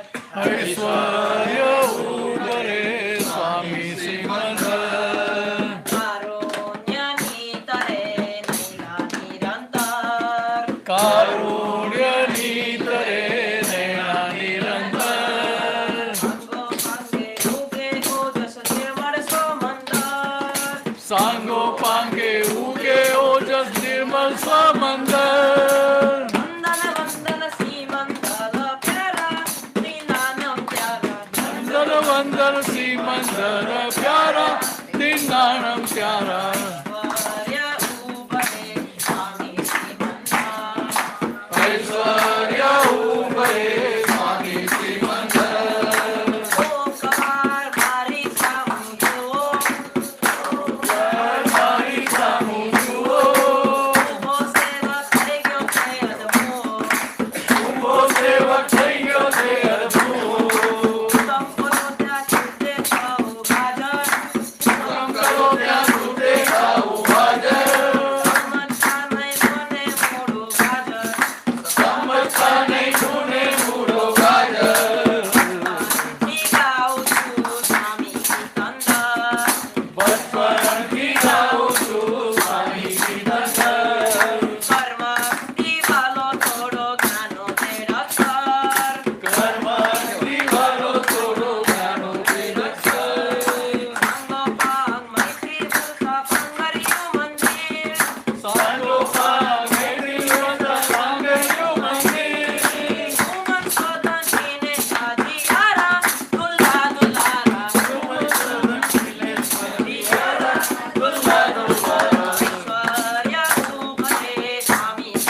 આ જો ને સિમંદર સ્વામી આપણને ક્યાં ખબર હતી? આમાં તો કોઈ જૈન છે? કોઈ નહીં ને. કોઈ તો કે આપણને ક્યાં ખબર હતી સિમંદર સ્વામી? તો કે આપણને ખબર નથી અને આપણને ભક્તિ ઊભી થઈ. આપણે નામે ખબર નતું અને એની જગ્યાએ આ દિલથી હાર્ટીલી ભક્તિ કરતા થઈ ગયા. આશ્ચર્ય નથી? હમણાં કૃષ્ણની કે રામની ભક્તિ કરતા હોય, શિવજીની ભક્તિ કરતા હોય તો આપણે બધું પહેલાથી કરતા હોય કરીએ. આમ ખબર નથી, નામે ખબર નથી. અને ભક્તિ ઊભી થઈ તો કેવી? આમ એકદમ હાર્ટીલી ને સિન્સિયરલી. તો કે આ જ મોટું પ્રમાણ છે કે આપણને કંઈક પ્રાપ્તિ થઈ, કંઈક સુખ ચાખ્યું માટે પેલી ભક્તિ ઊભી થઈ. નહીં તો ભક્તિ કેમ નહીં ઊભી થાય? જેમને જોયા જ ના હોય એની ભક્તિ કેમ નહીં ઊભી થાય? પણ આપણને આ દાદાની દ્રષ્ટિ મળી, હું શુદ્ધાત્મા છે, જે ભાન થયું, એનું જે સુખ આવ્યું, એના આધારે આખી ભક્તિ ઊભી થઈ. તો કે આ જે થયું ને આમ કે આમ તો કેટલા જૈનોને ખબર ના સિમંદર સ્વામી કોણ છે. એને બદલે મહાત્માઓને તો કેવું બધું અમે આખી સમજ સાથે આખી ભક્તિ થાય, એ કેટલું મોટું કહેવાય. તો કે આ મોટું પ્રમાણ કે શું પામ્યા છો? તો કે આત્મા પામ્યા છો માટે સિમંદર સ્વામીની ભક્તિ ઊભી થઈ. નતા જાણતા તો એ ભક્તિ ઊભી થઈ, ઓળખાણ નથી તો એ ભક્તિ ઊભી થઈ ગઈ ને. અને એ હાર્ટીલી અને સિન્સિયરલી.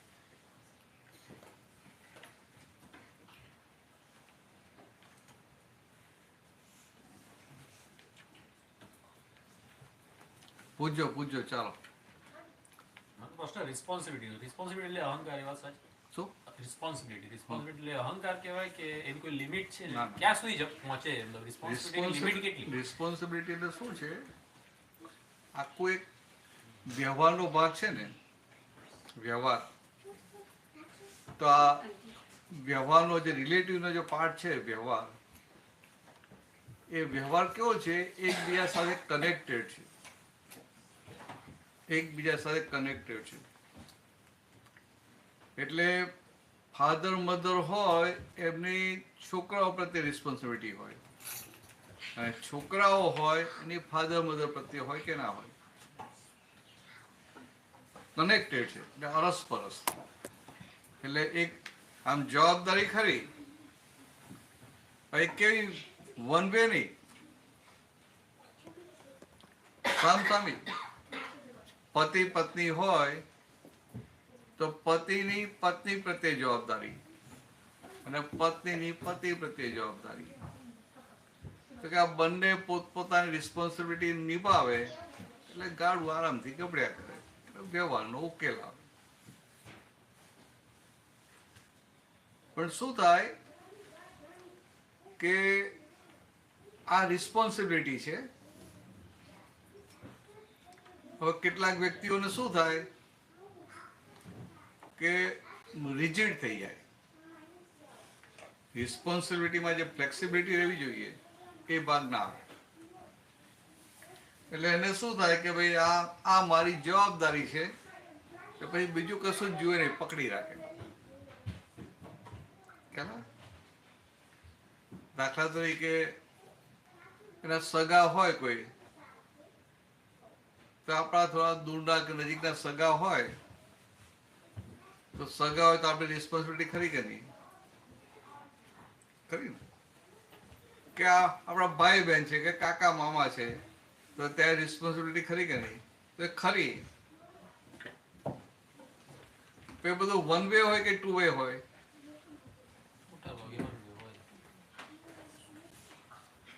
એટલે સામ સામે હોય. સમજાય?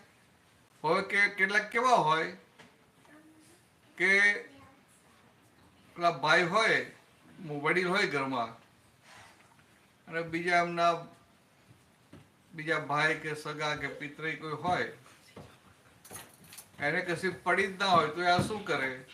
ના, પા તો મારી જવાબદારી છે ને. આ જે વન વે થાય ને એમાં આવું પકડી રાખેલું. તો કે આ બધી વ્યવહારની એક વાત ફ્લેક્સિબલ હોય. ફ્લેક્સિબિલિટી ગઈ એટલે માર ખાય. ખ્યાલ સમજાય? આ બે તમારા આમ કે કાકા હોય એટલે તમારે એમના પ્રત્યે જવાબદારી ખરી કે નહીં? એમને કશે પડી જ ના હોય તો પછી આપણે અંદર સમજીએ ભાઈ માથે આવી પડશે ત્યારે કરશું, પણ અંદરથી ફ્લેક્સિબિલિટી રાખીએ ના રાખીએ. પછી પેલા એમને કાકાને કઈ પડી જ ના હોય ને તમે પકડી રાખો તો ઘરના બધા બૂમો પાડે કે ના પાડે? એટલે આ રિસ્પોન્સિબિલિટી આવી રીતે છે. અંદરથી આપણે નેગેટિવ ઊભું ના થાય. નેગેટિવ કે ભાઈ એ કશું કરતા એ કશું ધ્યાન નથી, મારે ધ્યાન નથી, એવું નહીં. આપણે અંદર છીએ પોઝિટિવ. જરૂર પડે ત્યારે કરવાનું જ છે એમ, પણ સુપરફ્યુઅસ પછી રહેવું પડે. એ સુપરફ્યુઅસ રહેતા નથી આવડતું આપણને. આપણે તો મારી રિસ્પોન્સિબિલિટી, મારી જવાબદારી છે, એ ભલે ના કે પણ મારી જવાબદારી છે એવું આપણે અંદર પછી અહંકાર પકડી લે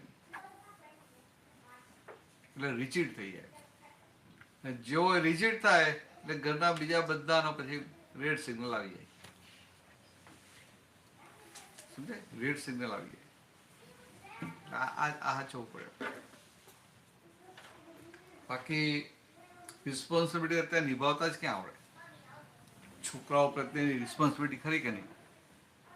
એને કેટલું ખબર પડે? એને તો એટલું થાય કે આ છોકરાને ભણાવ્યા, કે આ સ્કૂલમાં કપડાં લઈ આપે, કે એમનું જે રિક્વાયરમેન્ટ છે પૂરી કરી આપીએ, કોલેજની ફી ભરી એટલે આપણી રિસ્પોન્સિબિલિટી પૂરી થઈ ગઈ. ના, એવું તો નથી.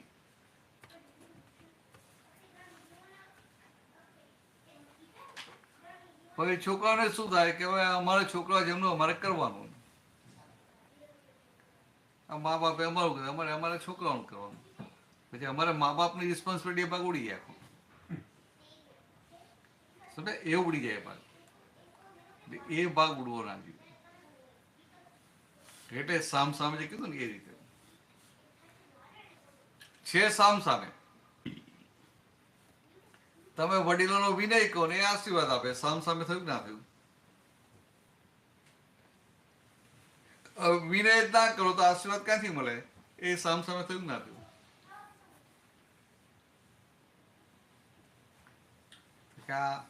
વ્યવહારમાં જે આપણાથી ઉપર છે એ બધાનો વિનય કરવો પડે.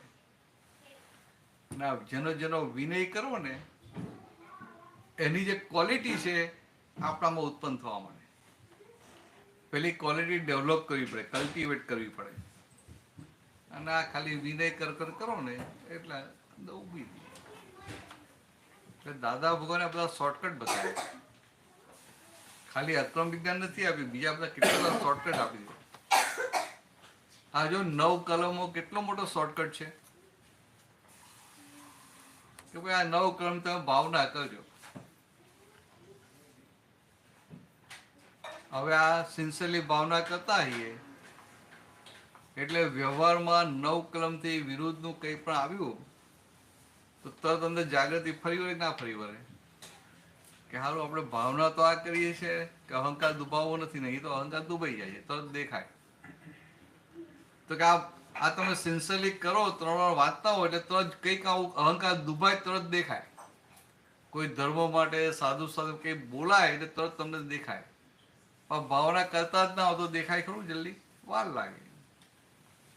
એટલે દાદાએ આપ્યું છે સિમ્પલ, ઇફેક્ટિવ બહુ છે. એટલે આપણા માન્યામાં ના આવે કે આટલું બધું ઇફેક્ટિવ હોય એમ, પણ છે હારું.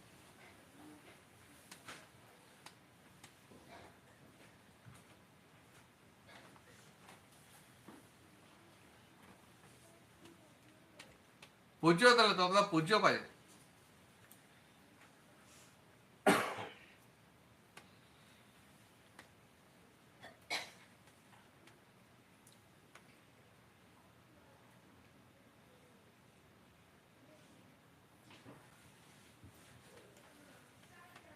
મેં તારે કે પૂછ્યું છે કે નથી પૂછ્યું? ઓ સારું. તો તું ભણે છે શું અહીંયા? હેલ્થકેર એડમિનિસ્ટ્રેશનનો કોર્સ છે. કયું administration? Healthcare administration. High school. Healthcare. Healthcare. તો તું ભણી શું ત્યાં ઇન્ડિયામાં? ફાર્મસિસ. ફાર્મસ. તારે લાઈન બદલાઈ ના જાય હેલ્થકેરમાં? એટલે પણ કેવું કે અહીંયા જ્યારે બીફાર્મ ઓલરેડી કર્યું હોય ને તો ફાર્મસીના જે કોર્સ હતા ને એના માટે એ લોકો એલિજિબલ નતા કરતા કે તમે ઓવર ક્વોલિફાઈડ છો એટલે હેલ્થકેર એડમિનનો કોર્સ લેવો પડે. Over qualified. હા એના પ્રોબ્લેમ જ છે. હા વિઝા માટે કેવું એટલે અહીં એક ભાઈ છે હતા આલ્બર્ટામાં, કોલેજમાં પ્રોફેસર હતા, પીએચડી કર્યું, બધા છોકરાઓને ભણાવે. પછી એ જોબ જતી રહી એટલે બધા એપ્લાય કરે તો એમને જે છોકરાઓ ભણાવ્યો ને એને જોડે એપ્લાય કર્યું હોય તો એમને જે ભણાવે એને જોબ આપી દે અને પેલા ના આપે. એટલે પછી એને પૂછ્યું કેમ આવું આમ? તો કે અમારે જે જોયું છે એના માટે તમે હાયર ક્વોલિફાઈડ છો કે. આપણે ઇન્ડિયામાં તો શું વિચારે કે હાઈલી ક્વોલિફાઈડ મળે કે પહેલા એને રાખો કેમ, એ જ પગારમાં આપણે હાઈલી ક્વોલિફાઈડ મળે છે એને રાખો. અહીંયા આખું જુદું પડી જાય.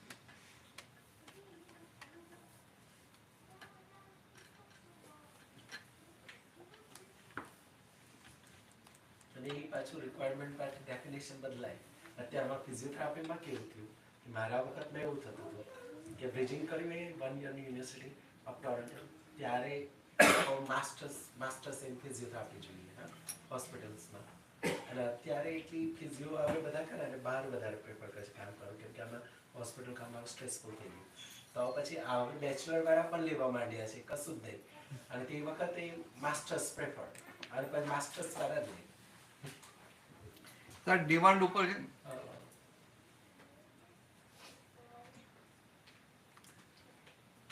આ બધા પુણ્યના ખેલ છે. આપણે પુણ્ય હતા સીધે સીધું મળી જાય. પુણ્ય ના હોય તો મહેનત કરીએ ને તો એ પેલું ભેગું ના થાય. એ અંતરાય પડ્યા હોય તો પુણ્ય ભેગું ના થાય. આ કેટલાક એક્સપ્રેસ એન્ટ્રી સીધા ના મળી આવે, સીધો પીઆર મળે કે ના મળે? હું તો પોતે ઉદાહરણ છે એનો. તું સીધો લઈને આવેલો છે? ના નથી મળ્યું એમ કાંઈ. હા અંતરાય છે ને એવું હા એટલે અંતરાય કહેવાય. અને બીજા હોય તો મળી જાય. અંતરાય છે કે અંતરાય હતા એટલે બીજા હોય ને મળી જાય. હવે પૂરા થઈ ગયા ને ના હજુ બાકી. બાકી એટલે પૂરું તો હોય ને હવે. It's a only question of time ને. ડિસિઝન તો આવી ગયું ને. ના બાકી છે. એટલે અચ્છા તો આવીને ભણ્યો ને? હા ભણવાનું પતી ગયું. ફાઇલ મૂકેલી આગળ મુકાઈ ગઈ ને?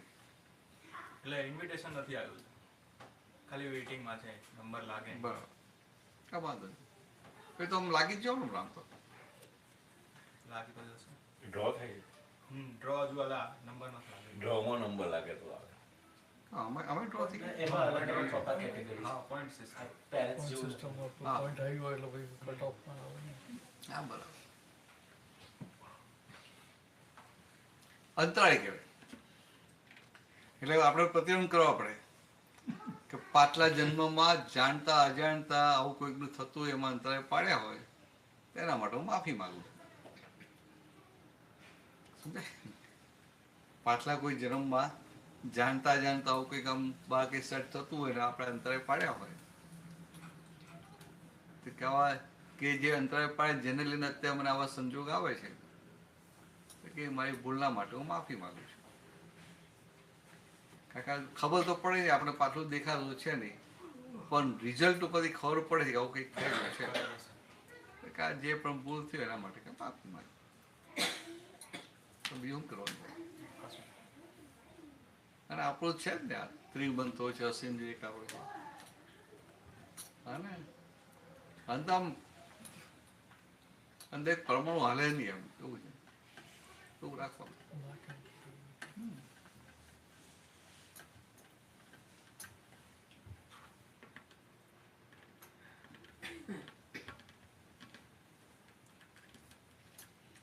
એટલે અંતરાય તો સોમ થઈ જતો ને શુદ્ધાત્મા તો અંતરાય હોય ને એટલે અંતરાય રહે જ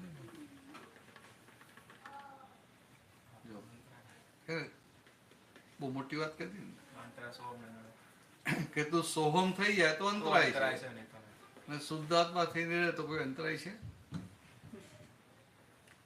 શુદ્ધાત્મા થઈને રહે એટલે તારું મન ખુશ રહે એટલે પેલા અંતરાય હોય એ તૂટી જાય. તો પછી વ્યવસ્થિત જ કામ કરે. તમે શું કહું છું? આજે સિમ્પલ વાત કરી કે તું સોહમ થઈને રહે તો અંતરાય છે સોમ છે અને તું શુદ્ધાત્મા થઈ ગયો માટે અંતરાય ખરા? તું શુદ્ધાત્મા તો પાક્કું ને એટલે તારે તો અંતરાય છે નહીં. એટલે હવે તું શુદ્ધાત્મા થઈને રહે તો સોહમ એ આનંદમાં રહે કે ના રહે? એનું મન એ પ્રફુલ્લિત રહે કે ના રહે? એટલે કે તું શુદ્ધાત્મા થઈને રહે તો સોહમને અંતરાય હોય તોય તૂટી જાય, હોય તોય તૂટી જાય. એમ કાંઈ કુદરતનો નિયમ છે ને કે તારું અંદર બધું પોઝિટિવ છે ને એટલે બહારથી પોઝિટિવ સંજોગ ભેગો થઈ જ જાય. એટલે આમાં ચમત્કાર ને ભાવ આવી રીતે વિજ્ઞાન વપરાય છે. ચલો આવી રીતે વિજ્ઞાન આખું વપરાય છે.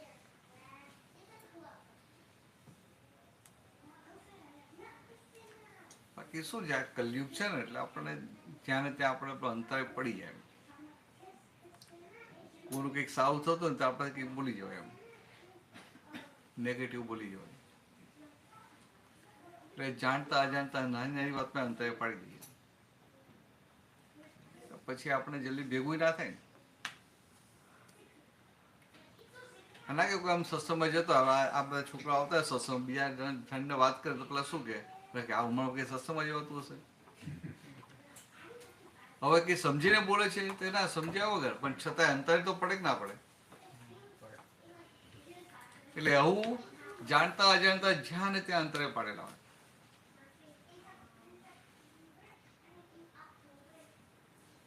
કેવું હોય કોઈ પેલો બહાર ખા ખા કરતો હોય ને તો પછી બીજા શું કે આવું કે બહાર ખા ખા થોડું કરે એમ કે દર અઠવાડિયે કે બહાર થોડું જમવા જવાય તો પછી એને ભેગું જ ના થાય બહાર જવાનું. હવે એને કેમ આવું થાય તો કે એને મળતું નથી પેલો બહાર જાય છે એટલે એને થાય કે આવું કે દર અઠવાડિયે થોડું જવાય એમ.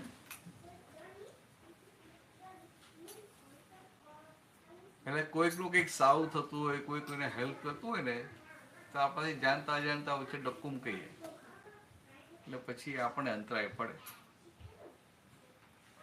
ભગવાન કેવા હોય, આ બધા જ્ઞાનીઓ કેવા હોય કે કોઈના વ્યવસ્થિતમાં હાથ ઘાલે નહીં. સમજે?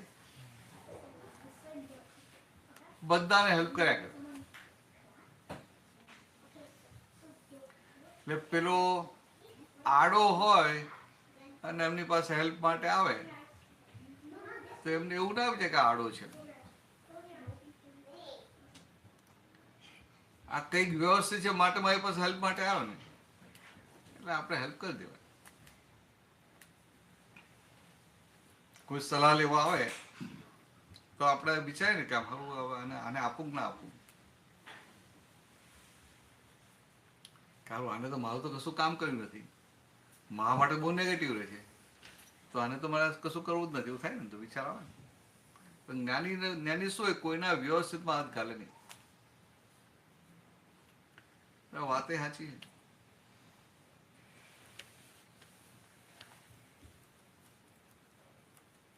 પૂનમભાઈ કઈ પૂછો ત્યારે? સૌથી ઊંચી સીટ પર બેઠા. હા, સૌથી ઊંચી સીટ પર બેઠા છે. તારે તો સીટ ના, તું દાદરમાં કહેવાય.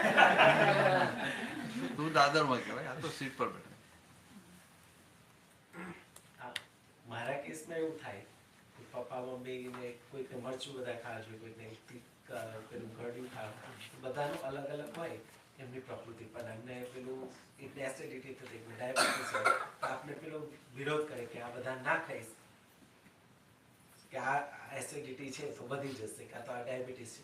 એટલે એ અંતરાય પડે જ છે એનો મતલબ કે પછી એ આમાં કેવું હોય કે દાખલા તરીકે મમ્મી તીખું ખાતો ને એમને એસિડિટી થતી હોય તો આપણે સામાન્ય ભાવે કેવું કે તને એસિડિટી થાય છે તો આમ મરચું ઓછું ખાય છે, પણ આપણે તેને ખાવા જ ના દઈએ. આપણે તેના વ્યવસ્થિત બાદ કરીએ ને. સુનેવ તને કહેવા માંગુ છું, સામાન્ય ભાવે કહેવાય કે ભાઈ આ મમ્મી તો આ તીખું ખાય છે ને તો પછી એસિડિટી થશે. પછી એવું કે કઈ વાંધો છે, તો એવું હતો તો આ ગોળી જ્યાં લઈ લેજો, બીજું શું થાય ત્યારે જ્યાં જ્યાં તીખું ખાય ત્યારે ગોળી લઈ લેજો. આપણું કામ ખાલી સમજણ આપવાનું છે, ક્રિયા કરાવવાનું કામ નથી. સમજાય? તારી ફરજ કેટલી? સમજણ આપવાનું. પણ એ તો દરેક જણ પોતે સમજતા જ હોય કે મારે આ વસ્તુ લેવાની, આ વસ્તુ નહીં લેવાની, આટલું ખાવ. પોતાની બોડીની રિક્વાયરમેન્ટ પ્રમાણમાં એની ઈચ્છા થાય કે મારે તીખું ખાવું પડશે, હવે કેવું હોય કે સોલ્ટ ખાવું જ પડશે, એવું થાય ને એટલે એ લે અને તમે વિરોધ કરો. એ તમને તો ખબર જ નથી કે એની બોડીની શું રિક્વાયરમેન્ટ છે. આના નાના છોકરાઓ નાખી ખાતા એ પરમાણુ ખેંચે. હા, એના શરીરમાં જે ડેફિશિયન્સી હોય એ પરમાણુ ખેંચે. ઘોડા દિવાલો નહીં ચાટતા, ઘોડા દિવાલો ચાટે. હા, પેલું ખારાટ આવે ને એટલે એમને સારું લાગે. પછી આપણે દખલગીરી, ખોટી દખલગીરી બહુ ના કરવી જોઈએ. હા, સાંભળી લીધું અમને. એટલે મને સમજાવો જરા, મારે એ જ વસ્તુની પ્રસંગ ઘણીવાર હોય છે. એટલે કેવું છે કે આપણે સામાન્ય ભાવે કીધું ને કે ભાઈ તમે એસિડિટી છે એટલે તીખું ખાતા નહીં. પછી એ તીખું ખાય તો આપણને અસર થઈ જાય. એમને તો એસિડિટી થતા થશે, પણ એ પેલા આપણને અસર થઈ જાય. દાદા ભગવાન એક દાખલો આપતા હતા એક વૈદનો, કે એક વૈદ હતા અને બહુ હોશિયાર હતા. અને દવા આપે એટલે ગામડામાં દવા આપે બધાને સારું થઈ જાય, ફેમસ પણ ખરા. એક ભાઈ એમની પાસે દવા લેવા ગયા, વૈદ્ય દવા આપી અને જોડે ચરી આપી કે ભાઈ મરચું ખાવાનું નહીં, લીલું મરચું ખાવું નહીં. પેલો બધો હા કહીને ગયો. પાછો અઠવાડિયા પછી ગયો તો કઈ સારું થયું નહોતું. તો વૈદ્યને એવું લાગે ખારું આટલી બધી દવા આપીને કેમ સારું થયું નહીં. પેલો તો રોપાયું છે મને સારું થયું નથી એમ. નાડી જો તો ખબર પડે કે હજી બરાબર થયું નથી. એટલે પછી બીજી વાર દવા આપી કે ભાઈ લેજે હવે. પછી વૈદ ફરતા ફરતા જતા રસ્તામાં ઘર આવ્યું. તેને થયું કે લાવા 3-4 દિવસ થયા, લાવવાની ખબર પૂછી લો કે હવે સારું થયું કે ના થયું. કે મેં આટલી સારી દવા આપી છે, પરફેક્ટ દવા આપી, સારું થવું જોઈએ. તો વૈદ ગયા તો પેલા બાપુ તો જમવા બેઠા હતા. થાળીમાં પેલા 2 લીલા મોટા મોટા મરચા હતા. વૈદે જોયું કે સારું મેં આટલી દવા આપી ને દવાથી મટવું જોઈએ, મેં ના પાડી મરચા ખાવાની, તો એના મરચા ખાધા. એટલે એને અંદર આવે ને ઉસ્કરેટ આવે ને, મારું સાંભળ્યું નહીં એમ ગુસ્સો આવે ને, એટલો બધો અંદર એ થઈ ગયા, ઇમોશનલ થઈ ગયા કે ત્યાં એમને એટેક આવી ગયો. પેલા કઈ ના થયું. એટલે આપણને એવું ના થવું જોઈએ. કહેવાનું ખરું કઈ એમ એ કારણ એક જ કે હોસ્પિટલમાં કામ કરીને હોસ્પિટલ સિસ્ટમ એટલી ખરાબ, એટલે કંઈક થાય હોસ્પિટલમાં એમને લઈ જવા થાય તો એડમિટ અહીંનું એ લોકોને પસંદ જ ના પડે. ઇન્ડિયાનું કેવું લક્ઝરીસ મળે, અહીંયા તો લક્ઝરી હોય નહીં.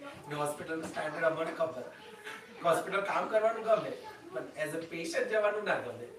વેટિંગ બહુ છે. વેટિંગ એટલું નહીં, એક 4 પેશન્ટનું આખો રૂમ હોય, એક પેશન્ટ તો પેલો હોય કે અલ્ઝાઇમર વાળો હોય, આખી રાત અવાજ કરતો હોય, પેલો બિચારો કઈ બીજા પ્રોબ્લેમ થયા, હાર્ટના પ્રોબ્લેમ થયા, એને આરામ કરવાનો તો આરામ તો મળે નહીં અને દવાઓના ડોઝો મળ્યા કરે અને આ બાજુ આખો દિવસ અવાજ. તો જેવું ઇન્ડિયામાં આરામ મળે એવો આરામ પેશન્ટને મળતો જ નથી. એટલે અહીંની હોસ્પિટલમાં બહુ જ અઘરું છે એમ કે જે એલ્ડરલી લોકો માટે સ્પેસિફિકલી. એટલે એ મારો એક જ ઇન્ટેન્શન છે હોસ્પિટલમાં જવાનું આવે નહીં, મારો ભાવ આ જ હોય. બરાબર છે, એનો વાંધો નથી. જોવા લઈ જવું એ વાત સાચી તમારી. ખાલી બધું ફેરવી આવવાનું એટલે ખબર. ખાલી કેટલું છે આ બધું સમજાવવાની છૂટ, પણ પેલું મરચા જોઈને આપણને અંદર અસર થવી ના જોઈએ. તું સમજાવે ને તો જ પછી ખાવા જમવા બેસે ને તીખું ખાય તો કે આ એમને પરમાણુ ખેંચે છે, એમની એ પ્રકૃતિમાં જ છે. એટલે આપણે તો શું સમજણ આપી એટલે આપણું કામ પૂરું થઈ ગયું. પછી આપણે શું કરવું પડે કે મરચા ખાય મરચાનું મારણ આપી દેવું પડે. સમજે, મરચા ખાઈને એસિડિટી થતી હોય તો ભાઈ એક ચમચી માખણ આપી દીધું કે એક ચમચી ઘી આપી દો, થોડું આટલું બેસી જાય. તો ખાઈ એક્ઝેક્ટલી મને ખબર નથી પણ કહું છું. એટલે એનું મારણ આપી દેવાનું બીજું. અથવા તો પેલી જરૂર ના તો ટેબ્લેટ જરા થોડી હાયર ડોઝ આપી દેવાની કે મરચું ખાવ તારે હાયર ડોઝ લઈ લેવાની, તો તમારે રેગ્યુલર લેવાની. શું થાય છે? કારણ કે આપણને તો પેલી એક એ લોકોનું જે સ્ટીરિયોટાઇપ છે એમાં આવે ડિઝાઇનમાં કે ભાઈ આવું થાય એટલે આ નહીં ખાવાનું. પણ ખાવું ના ખાવું એના હાથમાં છે. આપણું કામ ખાલી એને દ્રષ્ટિ આપવાની, એટલે જેમાં આધ્યાત્મમાં દ્રષ્ટિ આપીને એવું અહીંયા વ્યવહારમાં દ્રષ્ટિ આપવાનું કામ છે. પછી એનું વ્યવસ્થિત શું આવે છે વ્યવસ્થિત પર છોડી દેવું પડે. અને વ્યવસ્થિત પર છોડ્યું ક્યારે કહેવાય કે આપણને પછી અસર ના કરે. આપણે કહીએ ખરા પણ આપણે પેલા વૈદની જેમ ઇમોશનલ ના થઈ. એ તો પણ જે મરચું ખાતો હોય એને પોતાને ખબર પડે કે મરચું ખાધું એટલે વધારે આ તકલીફ થાય તો તેની મેળે છોડી દીધી. એટલે દરેક વ્યક્તિની પ્રકૃતિ અલગ અલગ હોય છે. માનો કે મહારાષ્ટ્રની અંદર તમે નંદરબાર ને બજાવો એ લોકો પુષ્કળ મરચું ખાય, પસીનું ના આવે તો એ લોકોને એમ લાગે કે ખાધું નથી એવું. અને આપના બાજુ તમારે બિલકુલ ના ખાઈએ.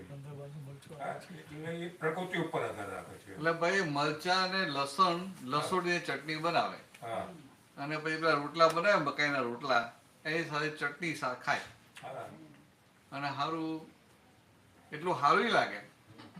તમારા શાક બાક બધું હોય ને, શાક તો હોય જ નહીં, ખાલી રોટલા અને આ મરચાની ચટણી, મરચા અને લસણની ચટણી જોરદાર તીખી હોય, પાછી ઓલી પથ્થર પર લસોટેલી હોય. ઓકે, પણ એને કેટલું સારું લાગે. એને બીજું કશું ખાવાનું ના હોય ને તો પાણીની જેવું આપણે ઉતરી જાય અને એને ટેસ્ટી લાગે. હવે તમે એને કહો તું કે તને એસિડ થાય તું આ મરચા ના ખાઈશ, એટલે ભાઈ હવે એમને એસિડિટી થાય પણ ના. આઈસ્ક્રીમ ના ખાય પણ મરચા ખાય. હા હા, તારા આઈસ્ક્રીમ ખવડાવી દેવો મને એસિડિટી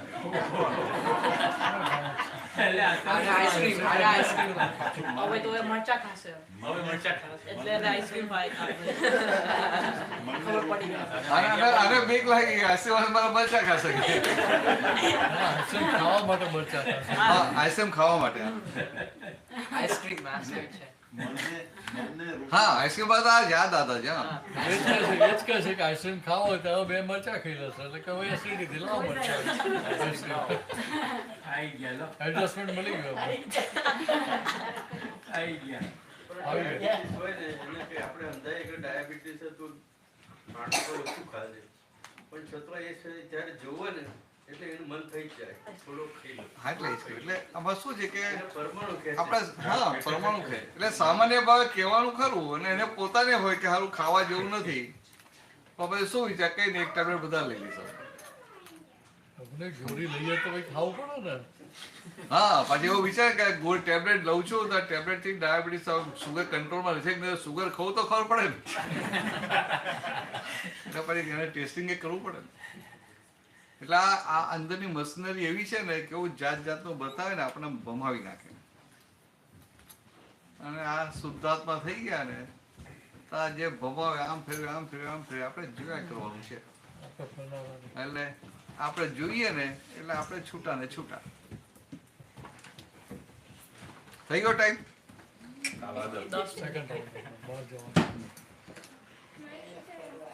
આપણે કેટલા 6 કે 6:30 સુધી આપણે જેવું લાગે એવું. ના તાર બ્રેક કેટલા વાગે પાડવાનું?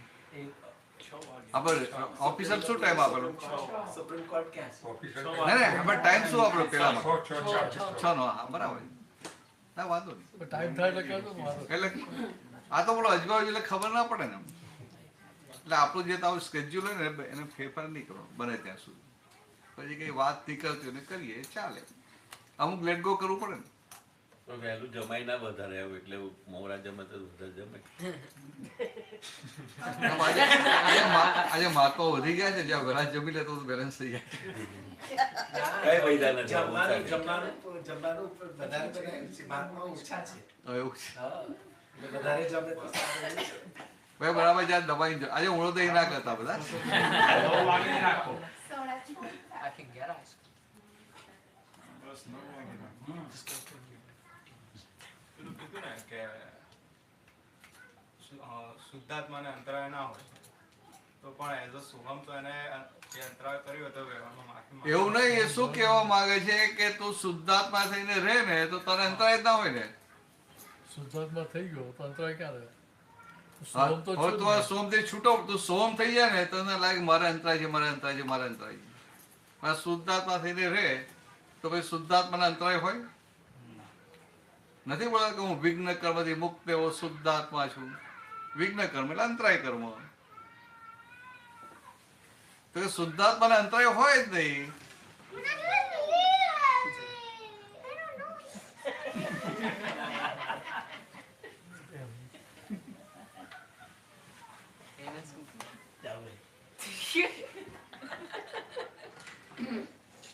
બંધ થઈ ગયો વાંધો નહીં. હવે બહાર આવે, હા, બંધ.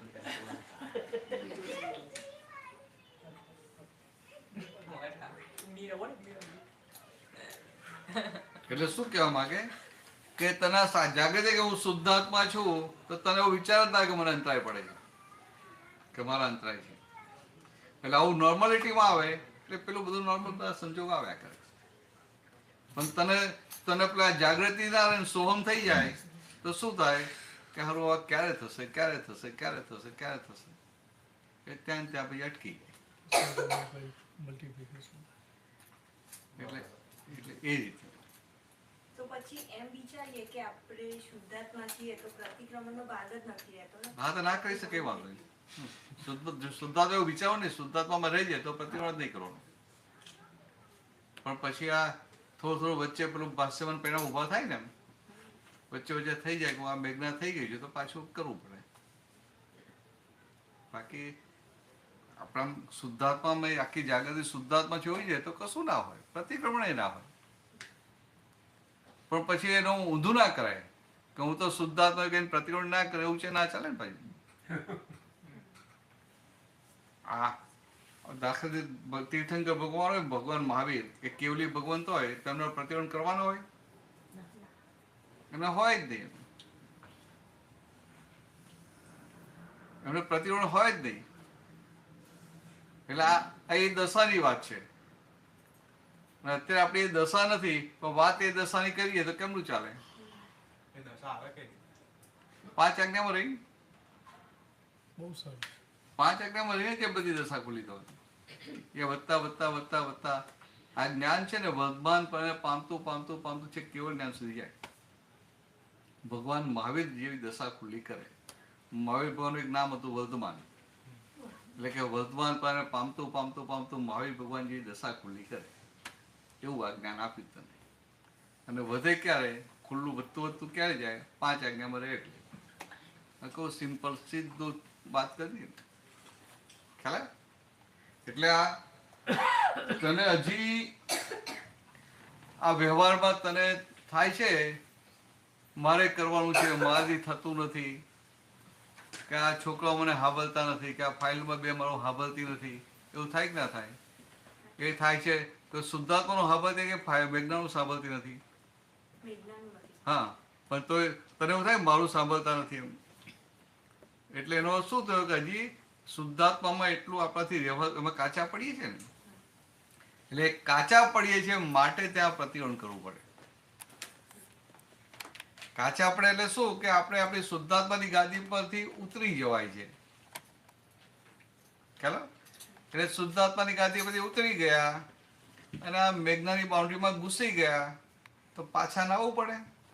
એટલે એ રીતે પછી પ્રતિક્રમણ કરવું પડે. બાકી વાત તો એ 100% સાચી કે હું શુદ્ધાત્મા જેવું પ્રતિક્રમણ કરવાનું ના હોય ને.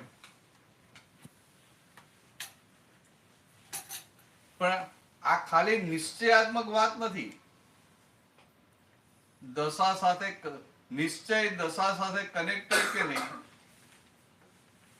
તમારી દશા જ ખુલ્લી ના થાય, એનું નિશ્ચયની વાત કર્યા કરું તો શું થાય? ઉપરથી હોય એ બગડી જાય. સમજાય? હું ખાલી સિદ્ધાંતિક નિશ્ચયાત્મક વાતો કર્યા જ કરું, તમને ગમે ખરું. હું તમને કહું કે આપણે તમે શુદ્ધાત્મા, આપણે આ કશું કરવાનું જ ના, આપણે શુદ્ધાત્મા, આપણે આ કશું હોય નહીં, તો ગમે કે ના ગમે? પણ તમે છો તો પૂરેપૂરા વ્યવહારમાં જો, અને વાતો નિશ્ચયની કરીએ. સમજાયું જે કહેવા માંગ્યું? એટલે એમાં પછી બાવાના બેવ બગડે. હવે તમે જુઓ, દાદા ભગવાન 356 ડિગ્રી દશા છે ને, તો એ કેવું કે વ્યવહાર નિશ્ચય બેલેન્સ થાય કે નહીં? આપણે તો બેલેન્સ જ નથી, અને પછી નિશ્ચયાત્મક વાત કરીએ તો માર ખાવું પડે ને. એટલે પછી દાદા કે હવે બીજું બધું ક્યાં કરું? એટલે 5 આજ્ઞાઓ આપી દીધી. એટલે વ્યવહાર નિશ્ચય બંને સચવાઈ જાય. ફાઇલનો સંભાળ નિકાલ કરો, વ્યવસ્થિત કહો, શુદ્ધાત્માનો ચોપડો ભરો, એટલે વ્યવહાર અને નિશ્ચય બંને આવી નથી. સમજાય? આ તો 5મી આજ્ઞામાં રહે તો આ બધું તો વાંચે, ત્રિમંત્રો, નમસ્કાર વિધિ, નવકર્મો, પછી આ નિશ્ચય ચરણ વિધિ, કીર્તન ભક્તિ બોલે, કે દાદાના પુસ્તકો વાંચે, આપતાણી વાંચે, કે આ કઈ જાતના પદો ગાય, કે આ સત્સંગમાં આવે, એ બધું શુદ્ધાત્મા ચોપડામાં ભરાય કે ના ભરાય? હવે તું ખાલી નિશ્ચયની વાત કરે તો શું કે ભાઈ આપણે તો શુદ્ધાત્મા છે, એટલે આ તો બધી ક્રિયાઓ થઈ ગઈ, મન વચ્ચે ગાડી ક્રિયાઓ થઈ ગઈ, કે આપણે શુદ્ધાત્મામાં રહે તો જ ફાયદો છે. તો ચાલે ખરું? તારે રહેવાનું છે આખો દિવસ વ્યવહાર, અને એમાં મેઘના સાથે. તો મેઘનાનો ભાગ ચોખ્ખો ક્યારે થાય?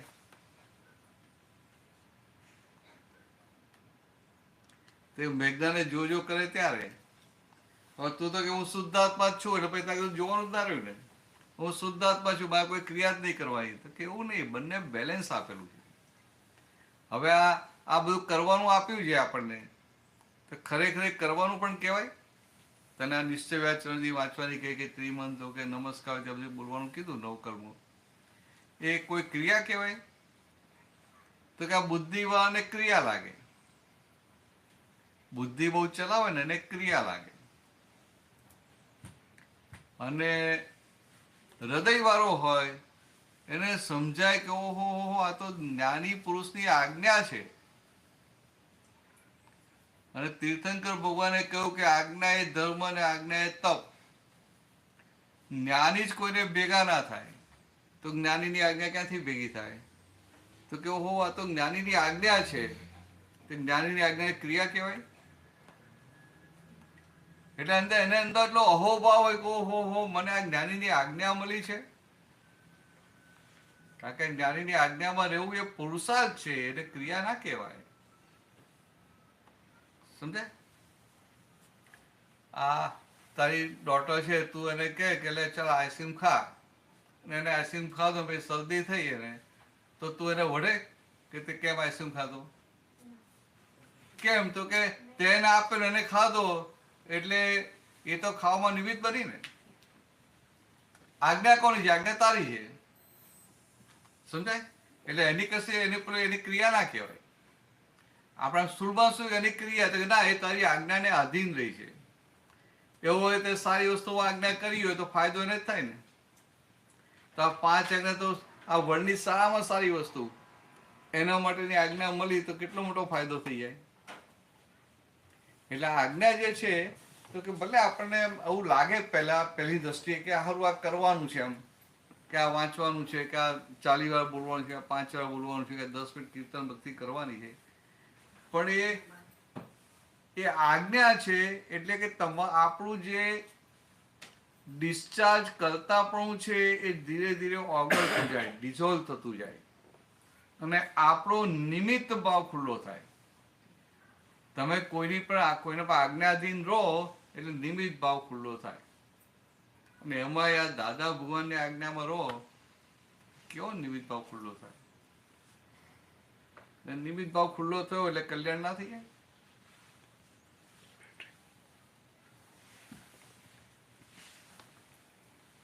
નિમિત્ત ભાવ ખુલ્લો થાય એટલે કલ્યાણ થઈ જાય. એટલે આવું છે.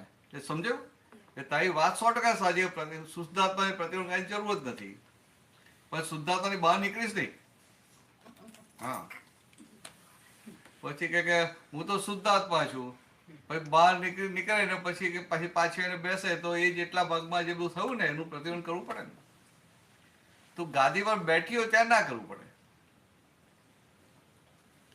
આપણે આ બહાર બહુ ઠંડી હોય ને ઘરમાં બેઠા હોઈએ તો આ જે ટેમ્પરેચર હોય એટલે આપણને ઠંડી ના લાગે, પણ બહાર જઈએ તો ઠંડી લાગે કે ના લાગે? એવું જ્યારે બહાર જાય ત્યારે પ્રોટેક્શન જોઈએ કે ના જોઈએ? એવું આ ગાદી પછી નીચે ઉતરીએ ને ત્યારે પછી આ પ્રતિક્રમણનું પ્રોટેક્શન જોઈએ. ત્યાં એકાંતિક એવું ના કહેવાય કે હું શુદ્ધાત્મા છું, મારે શાના પ્રતિક્રમણ કરવાના, એવું ના બોલાય. વન સાઇડેડ ના બોલાય. આખું દાદાનું બધું બેલેન્સ છે આખું. અને આમ ઇન પ્રિન્સિપલ વાત બરાબર છે કે તમે શુદ્ધાત્મા કશું કરવાનું રહેતું નથી, પણ હજી હવે આપણે તો હજી પાછળમાં પહેલી પણ છીએ. દશા હવે ધીરે ધીરે ધીરે ખુલ્લી થતી જાય. હજી તો ખાલી ભાન થયું છે કે હું શુદ્ધાત્મા છું. હજી તો શંકા ના પડે એવી શ્રદ્ધા બેઠી છે. એટલે કે અસ્પષ્ટ અનુભવની દશા, પછી સ્પષ્ટ અનુભવની દશા, પછી એની ઉપર જઈએ તો સહયોગી કેવલીની દશા, અને છેલ્લે અયોગી કેવલીની દશા. હજી તો આ પહેલો પાયો છે. ખબર કેવી પડે કે હું શુદ્ધાત્માની ગાદી પર બેઠો? હા, ના બરાબર, સાચી વાત, સારો પ્રશ્ન. આ શુદ્ધાત્માની ગાદી પર બેસીએ ને એટલે એક અંદર નિરાકુરતા રહે, અને ગાદી પછી ઉતરી જઈએ એટલે નિરાકુરતા જતી રહે. એટલે નિરાકુરતા જતી રહે ને તો કેમ જતી રહે, શું થયું જોવા નહીં રહેવાનું. પેલા એક બે હેન્ડલ મારીને પાછું ગાદી પર બેસી જવાનું. સમજે? આ પેલી મ્યુઝિકલ ચેર હોય એમાં શું કરે? જવાબ હશે કઈ ખુરશી છે કેવી છે? મ્યુઝિકલ ચેરમાં ગોળ ગોળ ફેરવે ને એ ફરતો હોય પણ ધ્યાન કઈ તરફ હોય? ખુરશી ઉપર ધ્યાન હોય. ગમે મ્યુઝિક વાગતું હોય, જોરમાં વાગતું હોય, કશામાં ધ્યાન હોય? એનું ધ્યાન ખુરશી પર જ હોય કે ક્યારે ખુરશી ઉપર જેવું બંધ થાય ખુરશી પર ચડી ગયું. સમજાય? એવું આ શુદ્ધાત્માની ખુરશી પરથી ઉતરી ગયા અને નિરાકુરતા ગઈ એટલે બીજું કશું નહીં વિચારું કયા આધારે નિરાકુરતા ગઈ, કે શું ભૂલ કઈ, કે આમ થયું તેમ થયું. પહેલા ખુરશી પર બેસી જવાનું, પછી શાંતિથી જોવાય. ખ્યાલ? નિરાકુરતા જાય ને તો યાર રૂમમાં જઈને બોલાય ખરું મોટેથી કે હું શુદ્ધ આત્મા છું, હું પરમ જ્યોતિ સ્વરૂપ સિદ્ધ ભગવાન છું, એવું બધું બોલાય. અથવા હેન્ડલ મારીને પછી પાછું બહાર નીકળાય.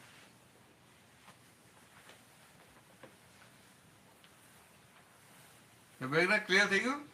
હા, નહીં કહેતો ચાલશે, કશો વાંધો નહીં. પ્રતિક્રમણ નહીં કરતો ચાલશે, મને કઈ વાંધો. ના, નહીં કરો તો ચાલશે, નહીં કરો તો ચાલશે, પણ શુદ્ધાત્મામાં રહી જાય. હા,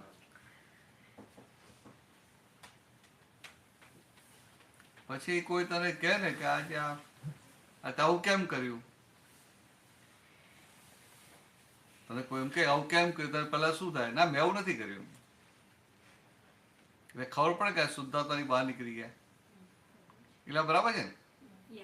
કોઈ કે આવું કેમ કર્યું તો પેલા આપણે પ્રોટેક્શન જ કરવા જઈએ ને. પ્રોટેક્શન કેમ કરીએ છીએ? કે ઈલા થઈ ગયા માટે કરીએ છીએ ને. એટલે આવી રીતે આપણને ખબર પડે કે આ પ્રતિક્રમણની કેમ જરૂર છે.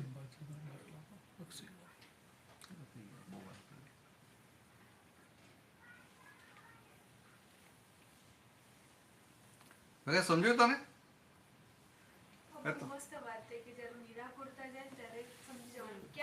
હા, કઈક ભૂલ થઈ છે. આ ઠંડી લાગે એટલે ગંદી બહાર નીકળે છે. ઘરમાં લાઈટ ના બહાર લાઈટ ના એવું લાગે ઘરમાં છું કે બહાર છું, પણ ભાઈ ઠંડી લાગે એટલે ગંદી બહાર જ છે. એવું આપણા નિરાકૃતા ગઈ એટલે ગાદી પરથી ઉતરી ગયા છીએ. તો કેમ ઉતરી ગયા ને ક્યારે ઉતરી ગયા ને કેટલો ટાઈમ થયો કશી આપણે જરૂર છે? આપણે શું ગાદી પર ચડી બેવાનું. મ્યુઝિકલ ચેરની ગેમમાં કેવું આપણે ધ્યાન જ રાખીએ ને, સીધું ખુરશી જે નજીકની ખુરશી આમાં બેસી જઈએ. પછી એ આ ફ્રન્ટમાં હોય કે બેકમાં હોય. એવું આપણે આપણી ખુરશી છોડવી નથી, છૂટેવી નથી. પણ આજે પાછલો જે અભ્યાસ છે ને એના આધારે આ ભાષ્યવાન પરિણામ ઊભા થાય. જ્યાં સુધી આ ભાષ્યવાન પરિણામ છે ત્યાં સુધી આ પ્રતિક્રમણ બધું કરીને એ ધુમ્મસ બધું ડિઝોલ્વ થઈ જાય. ચાલો આ તો બહુ અઘરી વાતો છે. થોડી વાર સીધું સુધીના વાક્યો ફંડામેન્ટલ્સ તો બોલાવો કઈ કાલ નહીં બોલાય તમારે ઓહો તો ત્યાં હતા ને.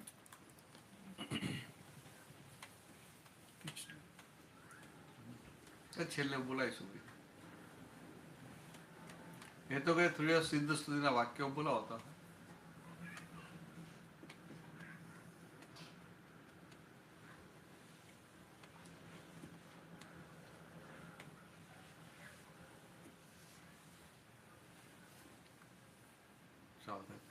બ્રેક પાડીએ ને બોલાવીશું વાક્યનું પછી કરીએ.